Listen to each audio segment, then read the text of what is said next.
sebenarnya apa sih keselamatan? Apanya yang diselamatkan? Bisa nggak menjelaskan Bang Sukma? Bisa, sangat Coba bisa. gimana Bang? Coba. Mungkin Iya. sama atau beda dengan Iya. saya, nanti kita Jadi diskusi kalau aja, Bang, ya. Oke. Iya. Jadi tujuan daripada para nabi itu diutus ke atas muka bumi itu adalah mengajarkan jalan lurus menuju kepada keselamatan. Intinya itu di situ. Jadi semua nabi ketika datang kepada umatnya mengajarkan jalan keselamatan menuju kepada pencipta langit dan bumi. Dipotong Bang Makanya Sukma. nabi Bentar, Bang. termasuk iya. Dipotong dulu. Jadi gini Bang, kalau Abang bicara langsung ke situ kan seolah-olah mengabaikan asal usulnya. Bisa nggak Abang jelaskan asal usul kenapa manusia harus diselamatkan? Karena apa gitu? Sehingga nabi-nabi itu diturunkan atau diutus untuk memberitakan kebenaran. Nah, sebabnya apa? Ada nggak tahu Abang sebabnya apa sehingga manusia harus diselamatkan? Keberadaan manusia di atas muka bumi ini kan jelas bagi kita yang memiliki agama dan paham tentang agama, artinya ada dua. Pertama, agama ardi dan agama samawi.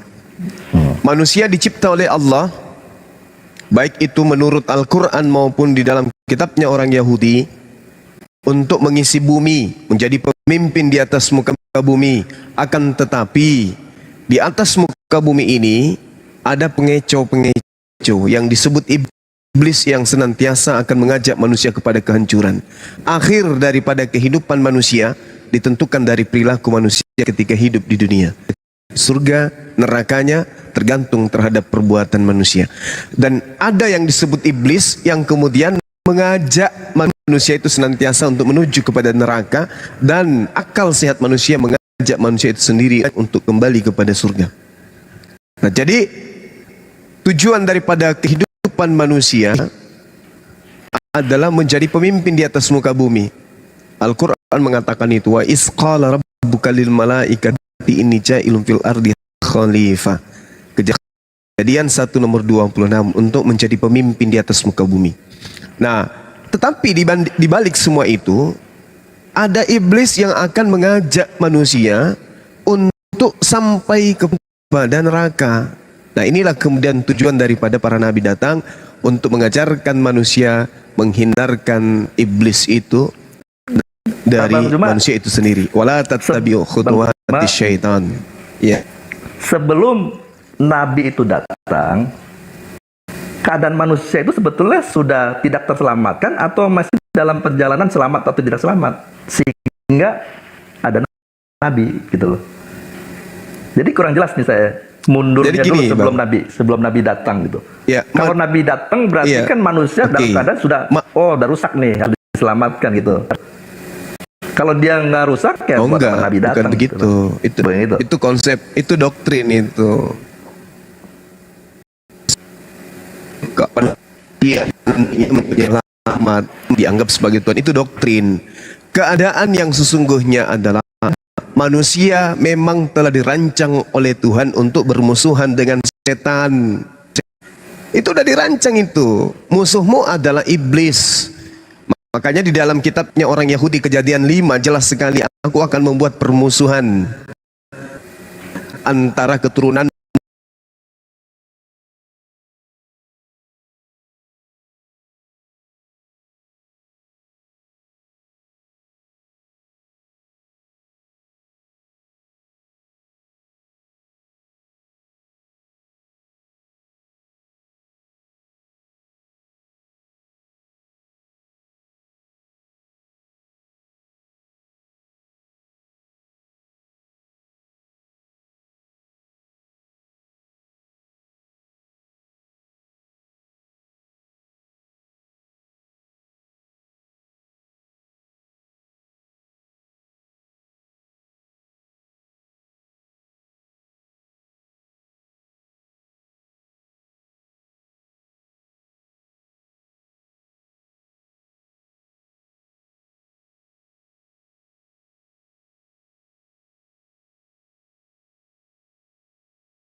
Ketika Nabi Adam alaihissalam hanya mendapatkan satu perintah, semua bisa kamu makan, satu jangan, yaitu buah ini.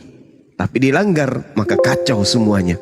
Nah sekarang ketika aturan itu banyak, aturan makan dan makan itu banyak datang kepada Nabi Musa alaihissalam, lalu dilanggar semuanya, maka pembandingnya kemudian, sedangkan satu yang dilanggar oleh Adam bisa celaka, apalagi hukum Taurat itu semuanya dilanggar. Demikian.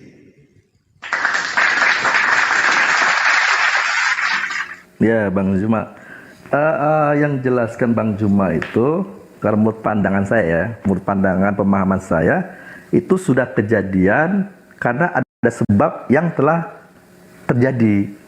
Nah, sekarang kalau saya boleh baca Bang Juma, sejak awal manusia diciptakan, ya, di sini ada di ayat 29, berfirman Allah, lihatlah, aku memberikan kepadamu segala tumbuh-tumbuhan yang berbiji di seluruh bumi, dan segala pohon-pohonan yang buahnya berbiji, itulah yang akan menjadi makananmu. Makanan manusia pertama itu hanya ini, jika manusia tidak jatuh dalam dosa.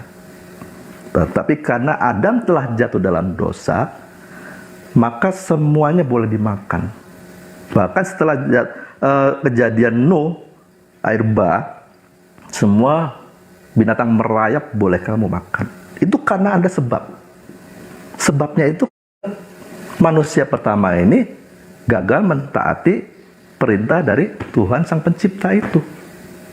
Di Kejadian 3 ayat 15, sehingga ada janji Tuhan mengatakan akan lahir melalui keturunan perempuan ini yang akan mengalahkan iblis, supaya manusia yang telah di bawah iblis boleh diselamatkan oleh manusia ini.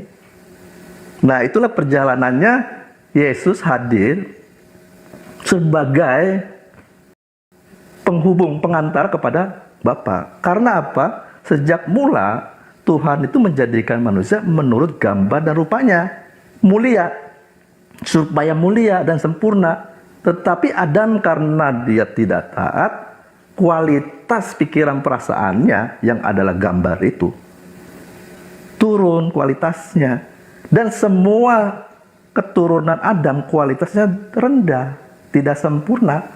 Yesuslah yang menggantikan posisi Adam. Nah, di dalam diri Yesus inilah kita bisa mendengar suara Bapa karena dia gambar rupanya. Adam tidak jatuh dalam dosa. Janji hidup di sini dan beranak cucu. Dan kitanya semua yang lahir di sini pasti meneladani nenek moyang kita itu Adam.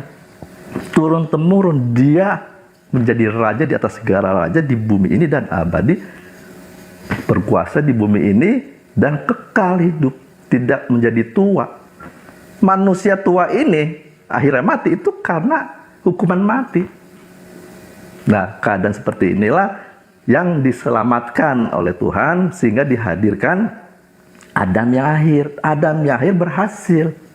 Dia menjadi imam. Teladanilah dia, ikutlah dia. Cara hidupnya bukan hanya dia yang diajarkan, tetapi perhatikan dia hidupnya taat sepenuh kepada Bapa, melakukan kehendak Bapa. Dia tidak punya kepentingan di dalam dirinya. Nah, demikian juga kita yang mau taat kepada Bapa tidak boleh memiliki kepentingan diri sendiri. Dan bagaimana supaya kita bisa memiliki firman-Nya itu, logos yang diberitakan kepada kita, sehingga Yesus mengatakan mereka bukan dari dunia ini, sama seperti aku. Karena apa? Yang dikenakan Yesus adalah kebenaran firman, hikmat yang dari atas, bukan dari dunia. Hikmat itu juga yang diterima oleh murid-muridnya. Kalau muridnya menerima hikmat itu dan hidup di dalam hikmat itu, maka dikatakan bukan dari dunia ini. Dan semua orang yang menerima hikmat dari atas, dari surga, dia warga kerajaan surga, bukan warga kerajaan dunia. Kalau orang hidup dengan cara dunia, dia warga kerajaan dunia. Itulah tujuan keselamatan. Yesus datang itu bukan otomatis orang lalu percaya lalu diselamatkan, tidak. Semua harus berjuang, tetapi sudah ada contohnya, teladannya. Pada saat orang mengatakan Yesus anak Allah yang datang daripada Bapa, diberi Roh Kudus. Karena waktu Petrus mengatakan, benar engkau Mesias anak Allah yang dari Bapa. Bukan kau yang mengatakan itu, tapi Bapakku yang di surga yang mengatakan itu. Maksudnya Petrus selaras dengan pikiran perasaan Bapa. Jadi kalau orang mengatakan Yesus anak Allah, dia sepikiran dengan Bapa. Disitulah Bapa hadir, rohnya ada, dan dia akan menuntun hidup orang ini seperti Yesus itu hidup. Itulah tuntunan Roh Kudus.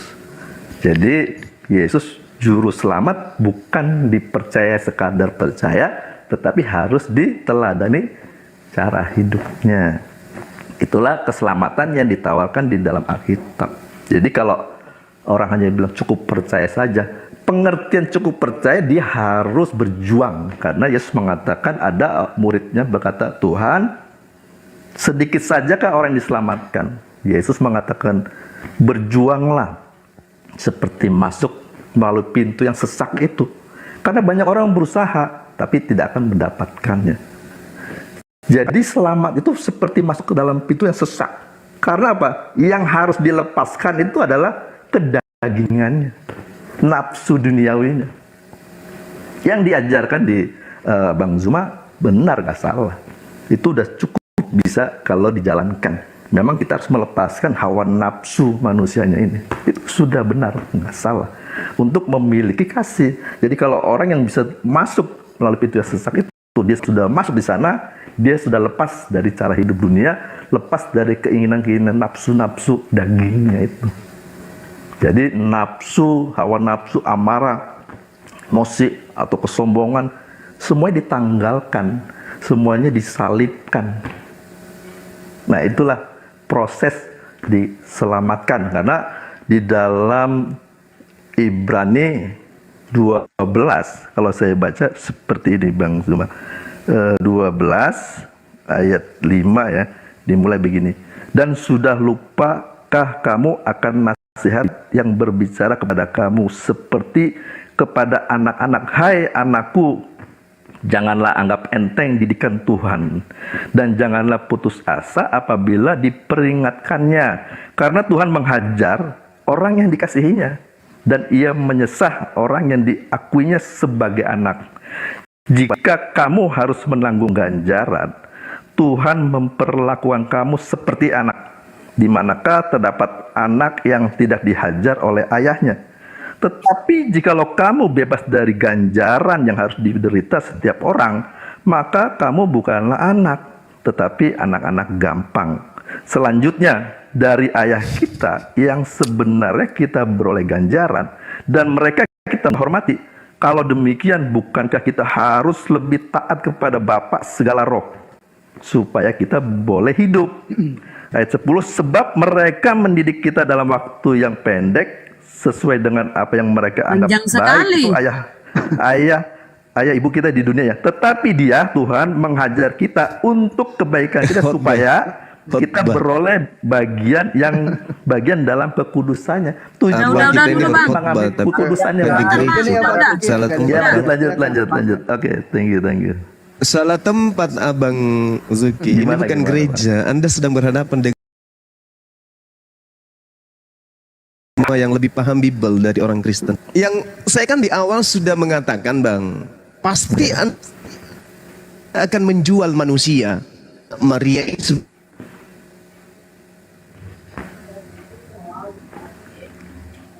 suara terputus. Rabbihi kalimatin fataba alaih. Signal ya, terputus ya suara. Fatalaqa Adamu min rabbihi kalimatin fataba alaih. Jadi Adam kemudian setelah melakukan pelanggaran, Adam menerima kalimat dari Allah.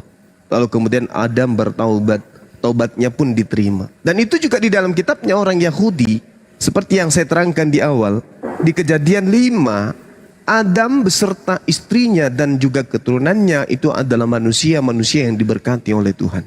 Jadi tidak ada dosa yang harus didatangkan kemudian, lalu Yesus datang untuk nebus itu. Nah, sedangkan poin yang saya tanggapi dari penjelasan saudara saya gitu panjang lebar, tapi poinnya nggak ada. Itu ada satu, yaitu bahwa ketika itu Yesus datang, maka dia harus diteladani.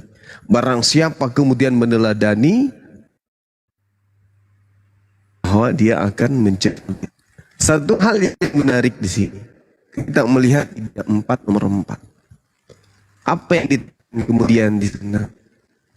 Yesus datang kemudian kepada Bani Israel, dilahirkan dari seorang wanita perawan, dan dalam kehidupannya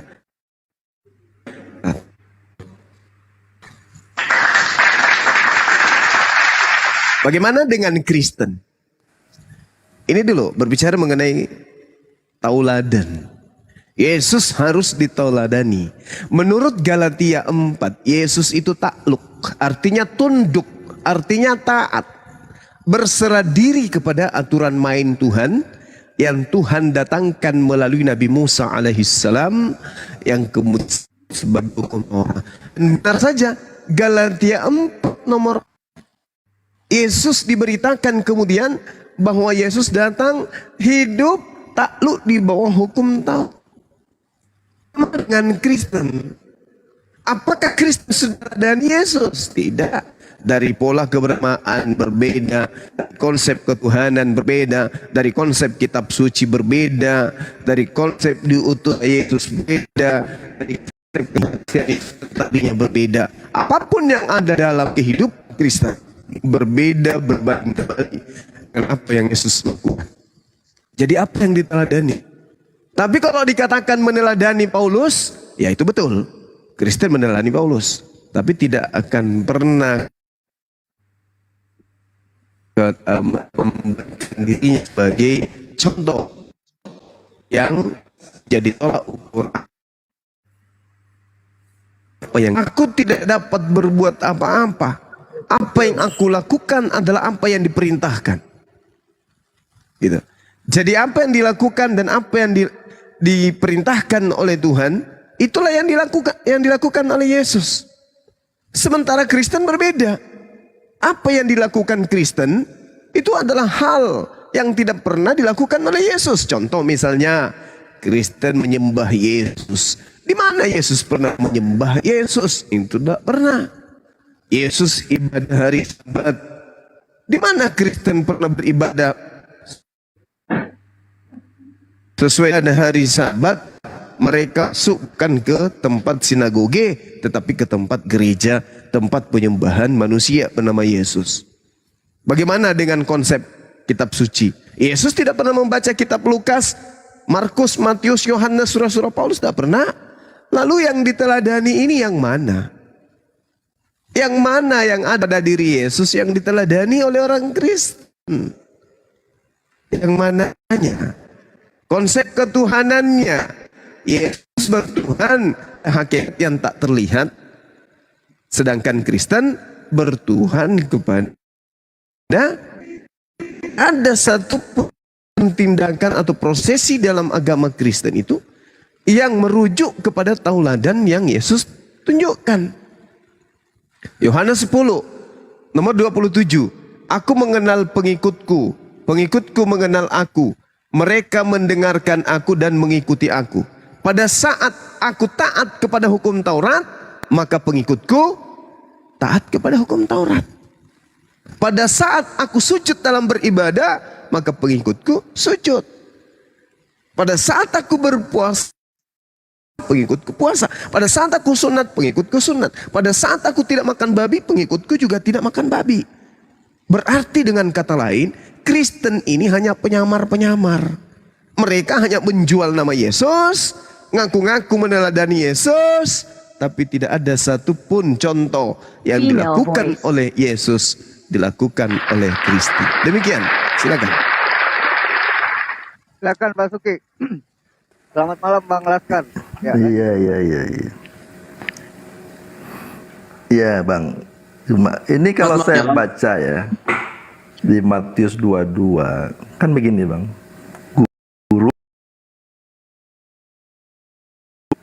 Hukum mana yang terutama? Kan sini kan kasihlah Tuhan, ya kan? Allahmu dengan segenap hatimu dan dengan segenap jiwamu dan dengan segenap akal budimu. Itulah hukum yang terutama dan yang pertama. Dan hukum yang kedua yang sama dengan itu ialah kasihilah sesamamu manusia seperti dirimu sendiri. Pada kedua hukum inilah tergantung seluruh hukum Taurat dan kitab para nabi. Artinya, hukum terutama ini, hukum kasih ini, itu posisinya paling tinggi. Karena apa? Tuhan itu kasih. Sehingga yang lahir dari Tuhan, perintah, ajaran, ataupun aturan, itu semua mengacu kepada kasih. Hukum diberikan, aturan diberikan, ketetapan diberikan, tujuannya supaya orang mengasihi.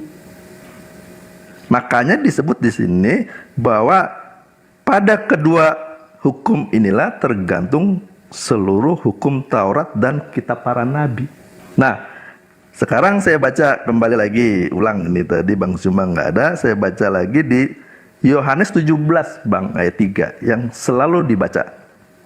Inilah hidup yang kekal itu, supaya orang boleh memiliki hidup yang kekal itu, yaitu bahwa mereka mengenal. Ini harus kata mengenalnya yang harus diperhatikan. Engkau, ya Bapa, satu-satunya Allah yang benar, dan mengenal lagi Yesus Kristus yang telah engkau utus. Ada kata mengenal, dan mengenal itu bukan mengenal dia satu. Mengenal itu bukan berarti dia utusan. Mengenal itu kita baca di 1 Yohanes 4 ayat 7, ya. Saudara-saudaraku yang kekasih, marilah kita saling mengasihi, sebab kasih itu berasal dari Allah, dan setiap orang yang mengasihi lahir dari Allah dan mengenal Allah. Barang siapa tidak mengasihi, ia tidak mengenal Allah, sebab Allah adalah kasih. Jadi percuma orang mengatakan Tuhan itu satu, tapi kalau dia tidak mengasihi. Lebih baik orang tidak tahu Tuhan itu satu atau dua atau tiga, tetapi dia mengasihi, sebenarnya dia mengenal Allah itu. Tetapi dia secara pengetahuan tidak tahu, tetapi secara perbuatan dia tahu. Dibanding orang mengenal pengetahuannya Tuhan itu satu-satunya, tetapi prakteknya dia tidak menyatakan pengenalan akan Tuhan itu. Jadi intinya makanya Yesus memerintahkan kasihilah sesamamu manusia. Bahkan paling puncaknya kamu harus mengasihi musuhmu dan ampuni, berkati dan doakan. Ini levelnya sampai nggak ada wilayah bagian kita. Karena apa? Mengatakan kasihilah Tuhan itu segenap hatimu, segenap jiwa, akal budi. Artinya yang memerintah di dalam diri kita itu Tuhan itu sendiri, firman itu sendiri. Kalau keinginan diri kita mah ya membalas ya sombong ya kadang-kadang merendahkan orang. Itu keinginan daging kita. Nah itu yang harus ditanggalkan supaya kita menjadi rumahnya. Yesus mengatakan, bongkar bait Allah ini, dalam 3 hari aku akan mendirikannya. Ternyata itu menunjuk kepada tubuhnya yang akan didiami oleh firman, oleh hikmat Tuhan itu. Dan manusia semua tubuhnya adalah bait Tuhan. Mau nggak nerima Tuhan? Tuhan tuh kasih, ya sudah itu hukumnya. Kasihlah sesamamu manusia. Caranya bagaimana kamu bisa mengasihi? Ke gereja sekali, 2 kali, 3 kali, berdoa 3, 4, 5 kali, terserah. Itu hanya media cara kamu mau bisa mengasihi. Kalau kamu nggak bisa sabar, ya puasa. Atau kalau kamu tidak bisa ngasih orang lain lapar, kamu puasa. Tapi kalau kamu bisa mengasihi tanpa puasa, ya nggak usah puasa, nggak apa-apa. Kalau memang nggak bisa puasa dulu. Itu, gitu Bang. Jadi intinya sebenarnya memang pengajaran Yesus ini untuk mengenal Bapa dan mengenal Yesus, saling mengasihi. Tidak ada yang lain gitu Bang. Karena tergantunglah seluruh hukum Taurat dan kitab para nabi di dalam hukum kasih itu. Begitu Bang. Yang digali itu bagaimana kasih itu. Jadi kasih itu ada definisi begini Bang. Kasih itu bukan suatu dorongan ya. untuk melakukan sesuatu yang baik atau menolong orang, tetapi suatu keberadaan diri. Hati, pikiran, perasaan itu selaras dengan kehendak Bapa. Itu kasih yang sesungguhnya, karena Bapa itu kasih. Kalau kita selaras dengan pikirannya, kita memiliki kasih. Nggak mungkin orang itu tidak baik kepada orang lain, tidak mungkin orang itu tidak berbelas kasih. Oke, udah dipahami Gitu, Bang, udah lanjut. nggak usah diulang-ulang. Ya, lanjut, Oke, lanjut. silakan. Mbak Rama. Silakan Gurunda. Oke, baik. Gini, saudara saya ya, Bang Suki gini. Kalau kita berbicara mengenai kasih di dalam bahasa Ibrani itu kan teman-teman kita selalu mengatakan ahab atau aheb, kasih, tunduk atau berserah diri gitu kan, taat. Nah, sekarang kita uji kita dulu. Ketika akan kita udah kasih kepada Allah, atau hanya di mulut aja nih? Kepada kedua hukum itulah tergantung segala aspek hukum. Apa itu dua itu? Satu, kasih kepada Allah. Kalau kita gagal di sini mau si kasino inro atau apapun itu gugur semuanya. Percuma kita kasih kepada sesama manusia. Percuma kasih kepada musuh. Kalau yang satu ini dulu gugur. Mari kita uji. Haruslah engkau mengasihi Tuhan. Kaidah mengasihi Tuhan itu seperti apa? Yaitu kamu melakukan dengan setia kewajibanmu terhadap Tuhan, dengan senantiasa berpegang pada segala ketetapannya, peraturannya, perintah-perintahnya, dan juga hukum-hukumnya. Saya ingin bertanya kepada saudara Suki. Ketika Tuhan mengatakan penggarisan, tanda-tanda orang yang mengasihi Tuhan Elohim adalah melakukan dengan setia. Melakukan dengan setia. Tidak dengan kemunafikan. Bukan hanya di mulut, tetapi benar-benar melakukan dengan setia. Dalam bahasa Ibrani disebut samar. Samar itu artinya telaten. Dengan sungguh-sungguh tidak terputus. Tidak pernah kemudian mengatakan di mulut tapi tidak dipraktekkan. Mengasihi Tuhan itu adalah melakukan dengan setia kewajiban-kewajiban kita terhadap Tuhan dengan senantiasa berpegang kepada segala ketetapan, peraturan dan juga perintahnya. Sekarang saya ingin tahu apakah benar saudara Suki, saudara Kristen, agama Kristen ini benar-benar setia menjalankan kewajiban, yang mana kewajiban yang dimaksud di sini adalah segala ketetapan, aturan dan perintah Tuhan itu sendiri. Ulangan 11 nomor 1. Apa boleh dikatakan orang Kristen ini adalah umat setia? Apa benar? Apa bisa disebut bahwa orang Kristen ini adalah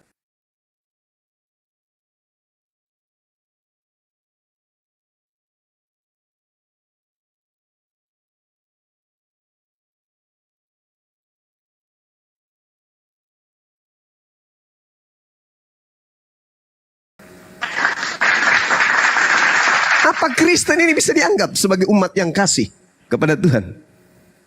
Ketika Tuhan mengajarkan hukum-hukum kepada manusia, tapi hukum-hukumnya dianggap sampah, hukum-hukumnya dianggap sengat dosa, hukum-hukumnya dianggap kutukan.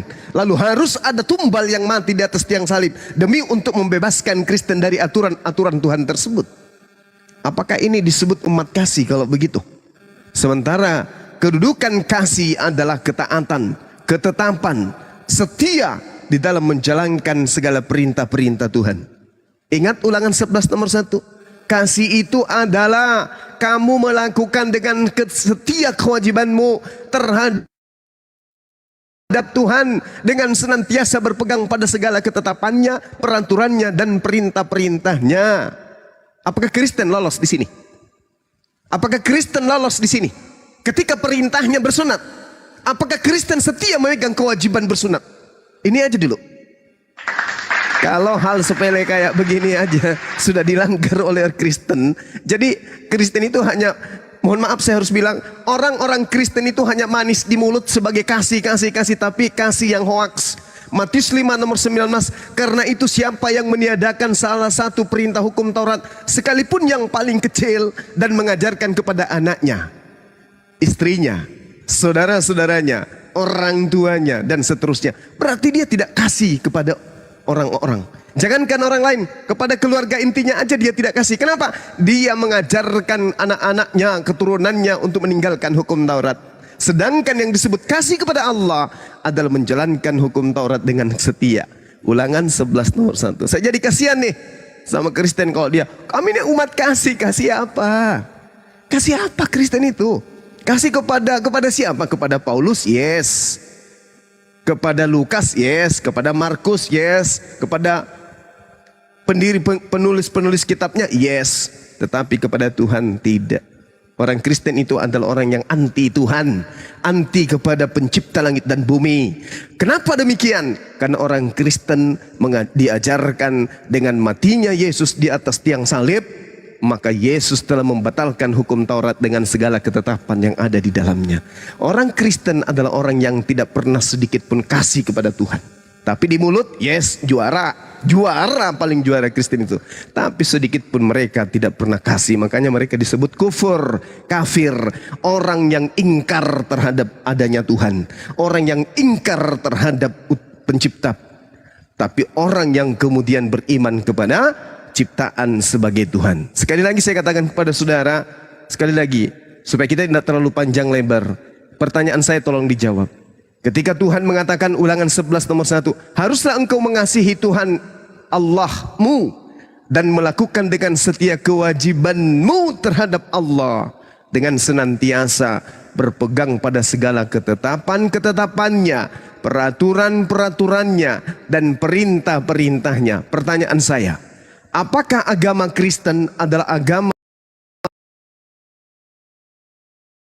menjalankan ketetapan Allah yang datang kepada Nabi Musa alaihi salam? Silakan Anda jawab.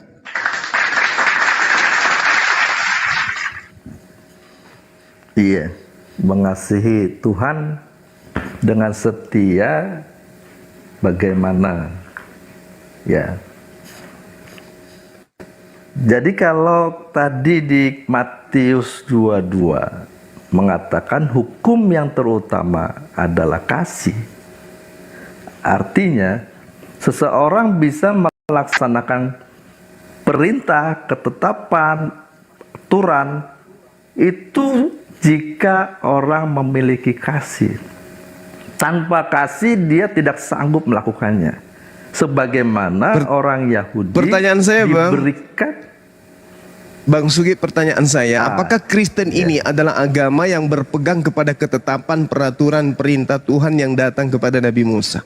Silakan. Ya, sebab Bang Zuma mengacu kepada sunat itu ya, sehingga Semua, orang Kristen bukan tidak cuma disunat? sunat, Bang. Semua Ya, ketetapan anggap- Tuhan. ya, Silakan. Semua. Silakan. Anggap salah satunya itulah juga makanan kan begitu ya, puasa dan segalanya.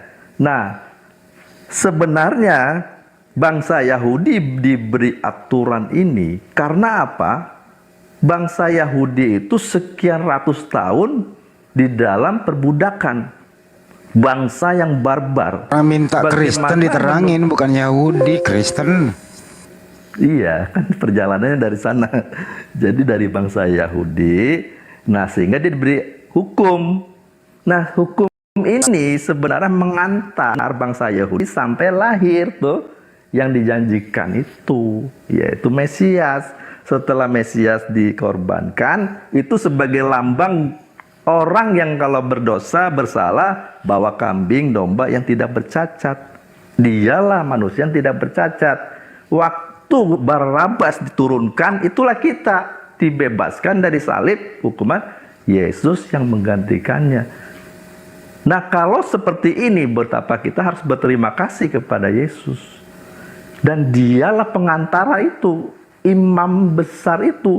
Dan juga dia telah mewariskan cara hidup manusia yang dikehendaki Sang Pencipta. Berarti Yesus yang jadi tumbal ya.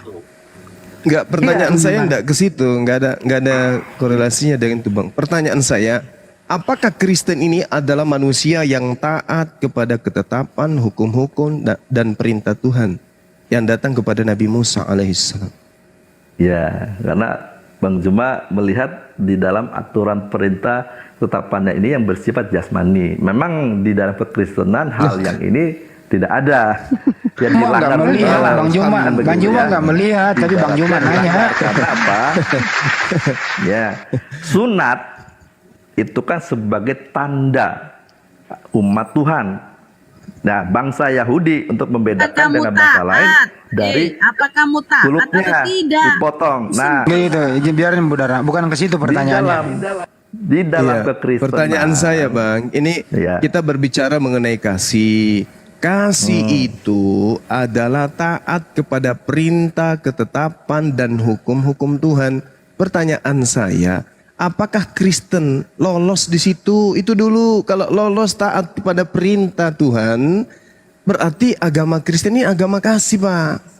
Tapi kalau Kristen hanya di mulut ajaran kasih, tapi implementasi dari kehidupannya justru mempraktekkan perintah Paulus, maka Kristen itu bukan kasih kepada Tuhan, tetapi kasih kepada Paulus. Coba Anda lihat di dalam Ibrani 6 nomor 1. Di situ ada perintah. Perintah apa? Perintah untuk meninggalkan epiemi. Apa epiemi itu? Perintah untuk meninggalkan hukum Tuhan. Arche itu firman atau pada mulanya perintah-perintah Tuhan. Ya. Kemudian Paulus mengatakan apa, Pak? Sebab itu marilah kita tinggalkan perintah-perintah pertama dari ajaran tentang Kristus dan beralih kepada perkembangannya yang penuh. Janganlah kita meletakkan lagi dasar pertobatan dari perbuatan-perbuatan yang sia-sia, yang dasar kepercayaannya kepada Tuhan. Ibrani 7 nomor 19. Sebab hukum Taurat sama sekali tidak membawa kesempurnaan. Tetapi sekarang ditimbulkan pengharapan yang lebih baik yang mendekatkan kita kepada Theos. Lalu apa yang bisa dijual oleh Kristen? Kalau dikatakan hukum Taurat sama sekali tidak membawa kesempurnaan. Sedangkan yang disebut kasih adalah hukum Taurat. Tetap di dalam, teguh di dalam menjalankan segala ketetapan Tuhan yang datang kepada umat manusia. Haruslah engkau mengasihi Tuhan. Ulangan 11 nomor 1. Dan melakukan dengan setia. Ini perintah. Haruslah engkau mengasihi Tuhan, mengasihi Elohim, mengasihi Allah, mengasihi Yod-Heh-Vav-He, mengasihi Hasem. Dengan melakukan dengan setia kewajibanmu terhadap Hasem, dengan senantiasa berpegang pada seluruh ketetapannya, peraturannya, dan perintah-perintahnya. Sedangkan Kristen adalah sebuah sekte agama kepercayaan bidah bagi Yahudi yang menjadikan hukum Tuhan, ketetapan-ketetapan Tuhan, ketetapan-ketetapan Tuhan sebagai sampah, sebagai sengat maut, sebagai kutukan yang harus dihapuskan di atas muka bumi agar Kristen bebas berleha-leha, menikmati segala makanan yang tadinya diharamkan, menyembah siapapun yang tadinya dilarang disembah. Itu di Kristen. Yang dinyatakan satu sampai menaikkan Allah. Nah, itu dia, makanya saya katakan bahwa coba Anda loloskan Kristen dulu. Jangan hanya menjual-jual kemana-mana. Kristen agama kasih. Kasih apa? Kasih bagi orang yang tidak paham. Tapi bagi kami yang paham, Kristen itu bukan agama kasih. Kristen itu adalah agama yang anti Tuhan. Catat itu. Catat. Kristen adalah agama yang anti Tuhan pencipta langit dan bumi. Tetapi sayang dan cinta kepada Paulus yang mengajarkan untuk meninggalkan segala ketetapan, peraturan, dan perintah Tuhan. Itulah Kristen. Nah, sekarang kalau Anda sebagai pendebat, sebagai wakil Kristen, tolong tunjukkan dan loloskan Kristen di sini dulu. Ulangan 11 nomor 1. Haruslah engkau mengasihi Elohim, melakukan dengan setia kewajibanmu terhadap Elohim, dengan senantiasa berpegang pada segala ketetapan, peraturan, dan perintah-perintahnya. Coba Anda loloskan Kristen dulu di sini. Kalau Kristen sudah dengan setia menjalankan ketetapan Tuhan, Kristen sudah dengan setia melakukan aturan Tuhan, Kristen sudah dengan sangat mulia menjalankan perintah-perintah Tuhan, maka Kristen adalah agama kasih. Tapi kalau sebaliknya, maka Kristen saya katakan agama laknatullah alaihi. Silakan Anda buktikan. Silakan. Iya. Jadi di dalam 10 perintah Allah. Oke Bang, boleh saya bantu Bang Sugi? Ya boleh Bang, boleh. Boleh lanjut Bang Laskar. Oke. Ini saudara kita Juma itu meminta untuk meloloskan ajaran kasih terhadap Kristen. Kita buktikan saja siapa yang lolos dari sini, yang lolos dari ajaran Allah Bapa itu. Gini ya saudara Juma, jika Anda memaksa saya untuk bersunat, itu Saya artinya tidak Anda pernah paksakan saya menjadi orang Yahudi. Bung, tunjukkan dulu. Kalau sunat aja Anda tidak, berarti Anda nggak bisa kasih kepada Tuhan. Sederhana kan? Kan perintahnya sangat jelas. Sunat kulub, dan Tuhan mengatakan di dalam Kejadian 17 nomor 14, barang siapa yang tidak bersunat, maka bunuh dia, karena dia telah membatalkan perjanjian kekalku. Anda gak bisa lolos di sini aja. Terus Anda mau kasih kepada siapa? Ayo. Oke, saya Anda jawab. mau kasih apa? Tentunya Kristen silakan. mengasihi dengan nama Kristus. Ya, di dalam Yesus Kristus kami sudah mengasihi saudara. Jika kami Kasihan, nggak mengasihi Bung. Yesus Kristus, Bung, saudara, jangan mengacaukan diskusi. Jangan cuman ego yang Anda pertontonkan sini. Ilmu yang dimaksud kasih adalah taat kepada ketetapan, taat kepada peraturan, taat kepada perintah-perintah Tuhan. Itu baru kasih. Anda kasih nggak? Anda taat tak? ini Itu kan dulu. saya mau jawab. Anda saudara. taat. Dengarkan, Anda taat tidak terhadap ketetapan dan perintah-perintah Tuhan yang datang kepada Nabi Musa? Anda taat tidak? Jawab. Kalau saya taat pada hukum Taurat, Kristus bagi saya, anak Maria bagi saya itu percuma. Bahkan dianggap nabi pun saya hilangkan. Makanya dengan jelas berarti sudah jelas umat Kristen ini adalah umat anti Tuhan. Kan udah aku bilang samamu. Kristen Kenapa itu kalian adalah semua anti percaya Tuhan. anak Maria? Makanya sabar Bung. Makanya Al-Quran mengatakan Kristen itu adalah kafir. Karena kalian anti Tuhan. Tuh. Siapa yang anti Tuhan di sini, saudara? Saya sudah kasih tahu kepada saudara bahwa Jadi saya hentikan. akan membuang nabi. Hentikan Kristen mengaku sebagai ajaran kasih. Hentikan. Nanti orang muntah mendengarkan itu. Oke. Hentikan. Kristen itu Ya, adalah kita- agama anti Tuhan. Oke? Biar kita Sadari itu. berbicara di sini. Silakan. Bisa. Oke, udah saya katakan. Iya, kalau tapi kita saya tidak mau- butuh jualan obat. Kita tidak butuh jualan obat. Kita butuh data gitu loh. Saya Oke, kasih data, hadirnya saya memberikan data. Tolong Anda bawa agama Anda dengan data. Jangan asumsi. Nanti kami muntah semua di sini. Silakan. Oke, kalau Anda mengatakan bahwa Kristen enggak melakukan hukum kasih dari Tuhan, justru Kristen itu melakukannya dalam nama Yesus Kristus. Jika saya enggak mau menjadikan Yesus sebagai nabi, Bu. Anda, saya enggak mau menjadikan Yesus sebagai nabi, maka saya harus mengikuti hukum Taurat. Saya tidak percaya Bung, yang namanya Bung, Maria. saudara, Makanya saya disunat. saudara, tolong kita hargai. Tunggu, diam dulu. Jangan sampai terjadi yang kemarin-kemarin. Saudara, di sini Yesus yang berkata loh, dengarkan saya. Yesus yang berkata, Matius 22 nomor 36. Tolong hargai ini. Ini saudara kita Juki yang bawa tadi. Tolong hargai. Yang disebut kasih adalah dua.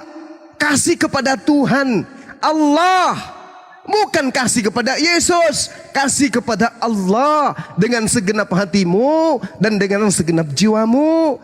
Allah yang dimaksud di sini adalah Tuhan yang memperkenalkan diri kepada Nabi Musa,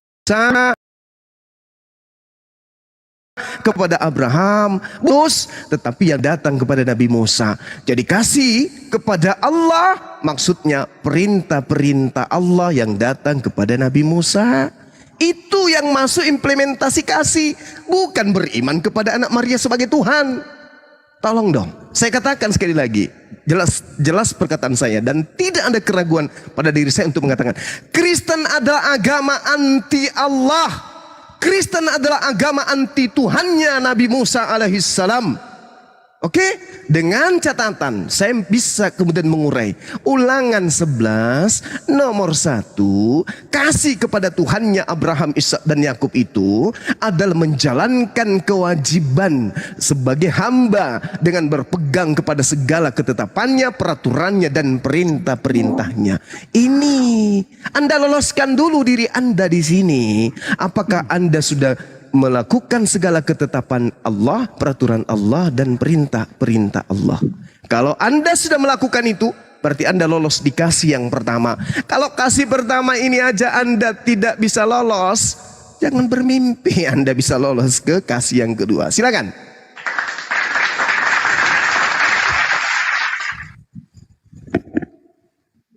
Oke, giliran saya. Biarkan saya selesai bicara. Jika saya melakukan semua hukum Taurat, saya memenuhinya termasuk sunat, yang artinya saya tidak boleh mempercayai yang namanya anak Maria. Karena percuma bagi saya. Begitupun saudara Islam, nggak boleh percaya namanya anak Maria. Karena percuma, seperti orang Yahudi, untuk kita melakukan segala hukum yang dari Taurat itu, kita melakukan, berarti ya kita nggak boleh percaya namanya anak Maria. Untuk apa? Tidak ada gunanya. Kan begitu. Kita menjadi seperti Yahudi yang tetap melakukan tradisi dari Taurat. Kan begitu saudara. Jika Anda ingin meloloskan diri Anda menjadi sunat, Anda jadi Yahudi, jangan percaya namanya anak Maria. Buang saja namanya anak Maria. Seperti apa yang dilakukan oleh orang Yahudi, baik Yesus Kristus maupun Isa. Karena mereka adalah kunci utama penebusan atas Taurat itu. Jika Anda nggak percaya, buang saja yang namanya anak Maria, baik di Islam maupun di Kristen, untuk kita melakukan semua hukum Taurat itu. Kembali ke fitrah awal. Begitu saudara. Dah. Silakan. Ya, silakan Pak. Anda tidak memberikan poin apa-apa di sini. Justru Anda ingin mengatakan, kalau Anda masih menjalankan hukum Taurat, maka buanglah Yesus Kristus. Loh, Anda ini gimana sih? Yesus menerangkan dengan sangat jelas di dalam kitab saudara. Oke, berdasarkan atas angket kesaksian-kesaksian yang dikumpulkan oleh penulis Yohanes.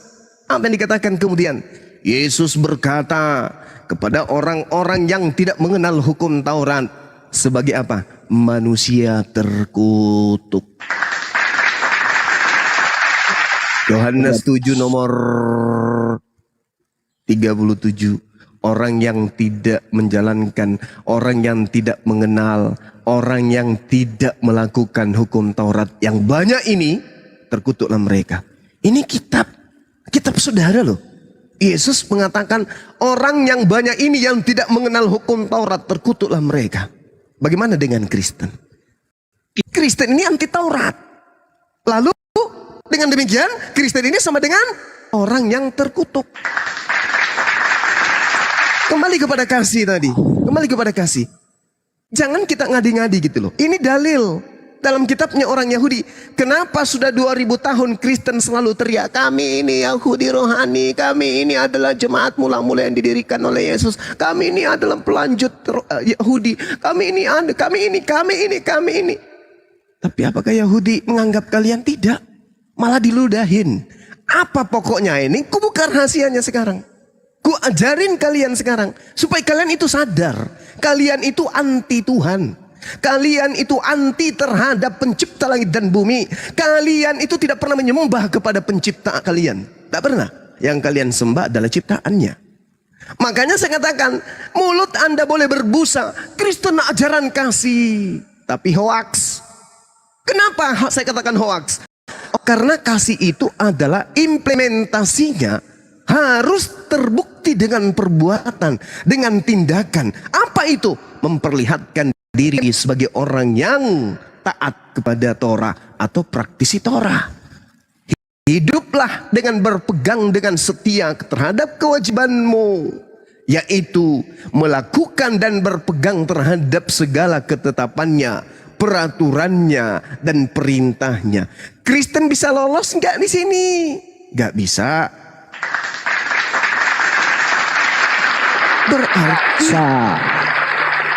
Berarti Kristen tidak bisa lolos di kasih terutama dan utama. Nah, silakan Anda tunjukkan bahwa Kristen itu adalah orang-orang yang taat dengan setia melakukan segala ketetapan Tuhan, peraturan Tuhan, dan perintah Tuhan. Coba Anda buktikan. Saya ingin lihat. Silakan.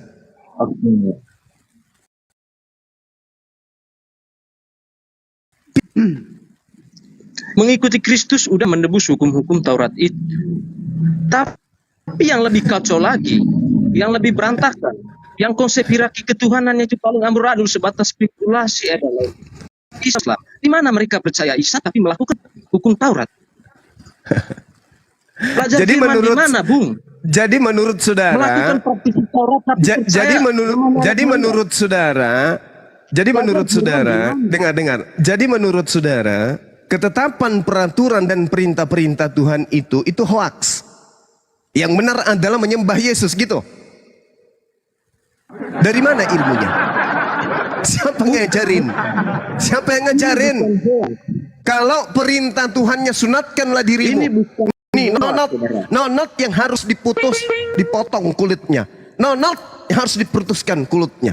Ini perintah Tuhan. Barang siapa yang tidak bersunat, hilangkan dari sebangsanya, karena dia telah membatalkan hukumku.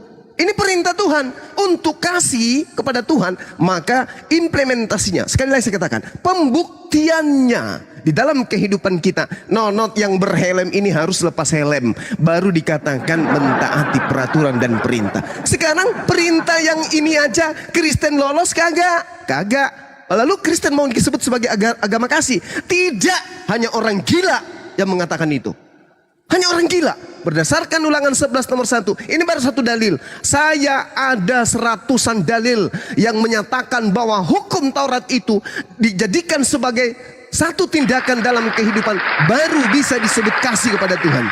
Kalau tidak menjalankan hukum Taurat, maka orang tersebut tidak ada kasih di dalam dirinya. Kalau hanya menyembah Yesus, itu bukan kasih. Itu bukan kasih. Itu doktrin yang dibawa dari barat, bukan dari timur. Nah, sekarang pernyataan saudara, Anda mengatakan kalian kasih. Percuma kami kasih kepada Yesus kalau kami masih Taurat. Loh, yang mana yang harus Anda ikutin? Benarlah berarti kata Yesus, iblislah yang menjadi bapakmu, dan kamu mau melakukan keinginan-keinginan bapakmu. Karena bapaknya Abraham maunya manusia itu melakukan ketetapan-ketetapannya, diantaranya bersunat. Kalau bapak iblis yang mengajarkan Galatia 5 nomor 2, jangan kau sunat dirimu, sebab kalau kau sunat dirimu, maka Yesus Kristus tidak berguna bagimu. Berarti kamu itu adalah hambanya Paulus. Kau itu hambanya Paulus. Dan memang Paulus mengaku di dalam 1 Korintus 14 bahwa akulah yang menjadi Bapa, akulah yang menjadi Tuhan di dalam Yesus Kristus. Itu kau. Galatia 1 Korintus 11 nomor 1. Di situ juga Paulus diplesetkan terjemahannya. Jadilah pengikutku, jadilah teladanku, sebab aku juga ini adalah Kristus. Maka saudara tidak menyunatkan diri saudara, karena saudara adalah hamba dan memperhambakan diri kepada Paulus. Sedangkan Tuhan mengatakan, haruslah engkau mengasihi Tuhan Elohimmu dengan melakukan segala, dengan setia kejiwaanmu terhadap Dia, dengan senantiasa berpegang pada segala ketetapannya, peraturannya, perintah-perintahnya. Kristen hari ini anti terhadap semua perintah-perintah Tuhan yang datang kepada Nabi Musa alaihissalam. Lalu apa? Gelar apa yang cocok untuk Kristen ini? Gelar apa? Wa kana al-kafiru ala rabbih zahira. Dan adalah orang-orang Kristen, orang-orang kafir adalah penolong-penolong setan untuk durhaka kepada Tuhan. Itu yang cocok untuk kalian. Silakan.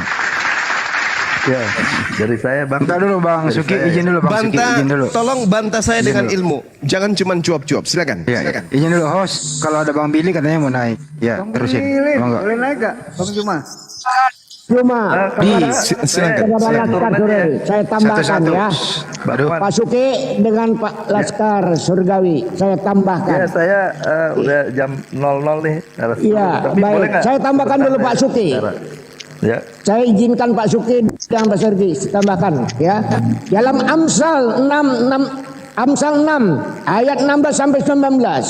Ayat 6 perkara ini yang dibenci oleh Tuhan. Bahkan 7 perkara yang menjadi kekejian bagi hatinya. Amsal 6 ayat 17, mata sombong, lidah dusta, tangan yang menumpahkan darah orang yang tidak bersalah. Bukankah Yesus dalam putusan Pontius Pilatus tidak bersalah?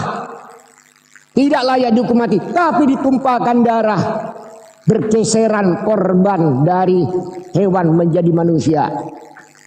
6 ayat 18, hati yang membuat rencana-rencana yang jahat, kaki yang segera lari menuju kejahatan. Berapa banyak Yesus dituduh dengan kejahatan, tapi pembuktian pengadilan tidak bisa dibuktikan, bahkan diselamatkan oleh Allah. Wajar seorang Pontius Pilatus aja putusan finalnya tidak ada kejahatan yang didapatkan darinya, Lukas 23 ayat 22, dan tidak layak dihukum mati. 6 Amsal 16 ayat 19, seorang saksi dusta yang menyembur-nyemburkan kebohongan dan menimbulkan pertengkaran saudara, bukankah di hadapan pengadilan Sanhedrin bertentangan antara lain saksi Lukas menghakimi, maka kamu pun tidak akan dihakimi, dan janganlah kamu menghukum, maka kamu pun tidak akan dihukum. Ampuni dan kamu akan diampuni. Ada seorang manusia hamba Allah yang terpilih tidak ada dosanya di pengadilan. 3 kali pengadilan Yahudi, 3 kali pengadilan Romawi berdasarkan hukum pidana Romawi. Pak Triman biar dijawab dulu ya, Pak Triman. Silakan Bang Laskar. Baik. Ya, nanti saya moderatorin. Silakan Pak Laskar ditanggapi tadi pernyataan Bang Juma. Silakan Pak Laskar. Oke, terima kasih. Jadi begini Saudara Juma, semakin lama Anda begini, lama-lama Anda akan jadi pelawak di sini. Ini yang dikatakan Yahudi. Islam ini gimana? Kenapa gimananya? Mereka mempercayai Isa putra Maria, tapi mereka melakukan praktisi Torah. Mereka belajar firman di mana? Sementara Yahudi di depan matamu, kamu melihat Yahudi tidak percaya namanya anak Maria. Hanya Kristen yang percaya. Karena kalau percaya namanya anak Maria, jangan melakukan praktisi Torah. Itu yang disimpulkan oleh orang Yahudi. Islam ini gimana? Kok spekulasinya terlalu jauh? Belajar di mana mereka firman Tuhan? Mereka percaya anak Maria, tapi mereka melakukan praktisi Torah. Dalam satu waktu mereka melakukan kontradiksi. Bagaimana menurutmu Saudara Juma? Bukankah itu tindakan sesuatu yang konyol? Anda bertanya Bang Juma ya. Praktisi Torah, itu aja pertanyaan saya. Silakan Bang Juma. Anda tidak bisa, Bung. Pernyataan saya kalau Anda jadi oten, harusnya Anda malu ketika saya mengatakan Kristen itu adalah anti Tuhan. Kristen itu anti Tuhannya Bani Israel. Kristen itu anti Tuhannya Nabi Musa alaihissalam. Berapa kali harus saya katakan? Berapa kali? Dan hadapkan saya dengan orang Kristen yang menguasai Bible. Saya katakan kepada Anda, harusnya Anda bantah itu. Ketika Tuhannya Bani Israel mengajarkan, haruslah engkau mengasihi Tuhan Elohimmu. Dengan melakukan dengan setia kewajibanmu terhadap Dia, dengan senantiasa berpegang pada segala ketetapannya, peraturannya, dan perintahnya. Apakah Kristen lolos di sini? Ini dulu poinnya. Jangan kau bawa agama baratmu itu, jangan. Jangan kau bawa, nanti saya muntah. Ini yang 4 kalinya aku katakan sini. Ya, ini Tuhannya orang Yahudi perintahkan, jangan engkau makan babi. Kau jalankan itu. Kamu jalankan enggak itu? Jangan kau tidak menyunatkan dirimu. Kau jalankan tidak itu? Pelihara sabatku. Kau pelihara enggak itu? Ini perintah, ketetapan. Kamu membawa ajaran kasih. Kristen ajaran kasih. Kasih kepada Tuhan. Kasih kepada manusia. Nenekmu kiper. Mana ada? Buktikan dulu. Kalau kamu mampu membuktikan bahwa Kristen itu agama kasih, yaitu manusia, sekelompok manusia atau komunitas yang mengajarkan melakukan dengan setia kewajiban terhadap Tuhan, dengan senantiasa berpegang kepada segala ketetapan, peraturan, hukum, perintah, ketentuan dan seterusnya, barulah Kristen itu bisa disebut agama kasih. Kalau tidak, maka disebut agama laknat. Paham? Itu dulu, nggak usah kemana-mana dulu. Loloskan dulu diri Anda ini. Ulangan 11 nomor 1. Kalau Anda sudah bisa lolos di sini, baru saya kasih panggung untuk mengajarkan di Indonesia agama Kristen adalah agama benar. Tapi kalau tidak bisa, sono, ajarkan agama Anda di sono, di laut sana. Silakan. Bentar ya. Jadi nanti Bang Billy juga bisa menanggapi mengenai sunat, babi dan sabat. Pak Laskar, silakan ditanggapi. Oke, seperti yang Saudara Juma katakan, bro, berulang-ulang kali menjelaskan. Saya juga akan berulang-ulang kali menjelaskannya. Kami sudah melakukan ketetapan Tuhan dalam nama Yesus Kristus. Dia yang melakukan untuk kami. Agama Arabmu dibawa ke Yahudi sana. Bung, jangan kau bawa agama Arab. Lakukan Agama hukum Taurat. Islam itu tidak mengajarkan dirinya sebagai agama kasih. Enggak. Agama Islam sebagai agama rahmatan lil alamin. Beda.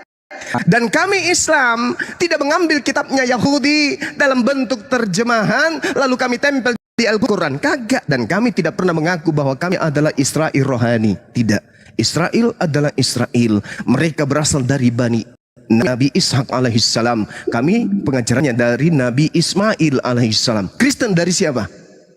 Kristen dari siapa? Paulus. Salah download. Ini masalah ini. Makanya saya katakan, Bung, kalau berbicara mengenai ajaran kasih, jangan kau libatkan Islam. Islam tidak menganut itu. Islam mengajarkan rahmatan lil alamin, untuk alam semesta. Tidak menjadikan kitabnya Yahudi sebagai tameng untuk mengajarkan ajaran dari barat. Sekali lagi saya katakan kepada saudara, haruslah engkau mengasihi Tuhan Elohim dan melakukan dengan setia kewajibanmu terhadap Dia dengan senantiasa berpegang pada segala ketetapannya, peraturannya dan perintahnya. Kalau Kristen tidak bisa lolos di sini, hanya orang yang gepeng kepalanya yang bisa Anda doktrin dengan mengajarkan Kristen ajaran kasih. Selama orang itu waras, selama orang tidak akan pernah mau itu. Demikian. Ya, baik. Sebentar ya Laskar ya. Bang Billy dengarkan dulu pertanyaannya. Pak Laskar menanggapi. Boleh nggak sih Bang Billy di luar Bani Israel ya memakai Torah Musa terus ditempelkan di kitabnya ya, kemudian disalahgunakan, dikorupkan dalam terjemahan. Boleh nggak sih Bang Billy? Silakan. Ya, pertama-tama saya mengucapkan shalom kepada kalian ya, salam sejahtera dan Shalom dengan Bang Zuma ini, Akhi Zuma. Ya, Akhi. Udah lama banget kita nggak bertemu ini. Oke, jadi kangen juga.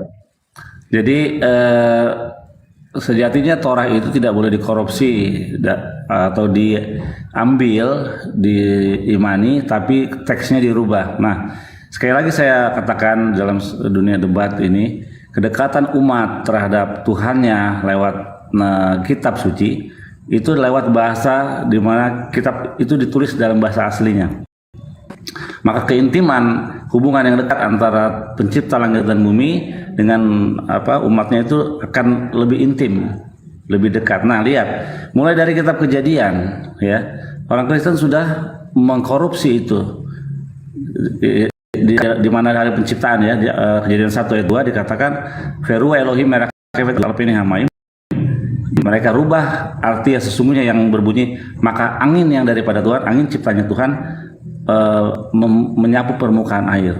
Mereka rubah menjadi roh Allah melayang-layang. Nah, kenapa demikian? Karena itulah Roh Kudus yang pertama nongol di kitab perjanjian Lama. Padahal itu bukan roh Allah, tapi anginnya Allah, angin yang daripada, a wind from God bahasa Inggrisnya. Nah, nanti ada lagi kitab Kejadian lagi 18 Tuhan berfikirlah Tuhan. Padahal teksnya Amar Hashem, berkatalah Tuhan.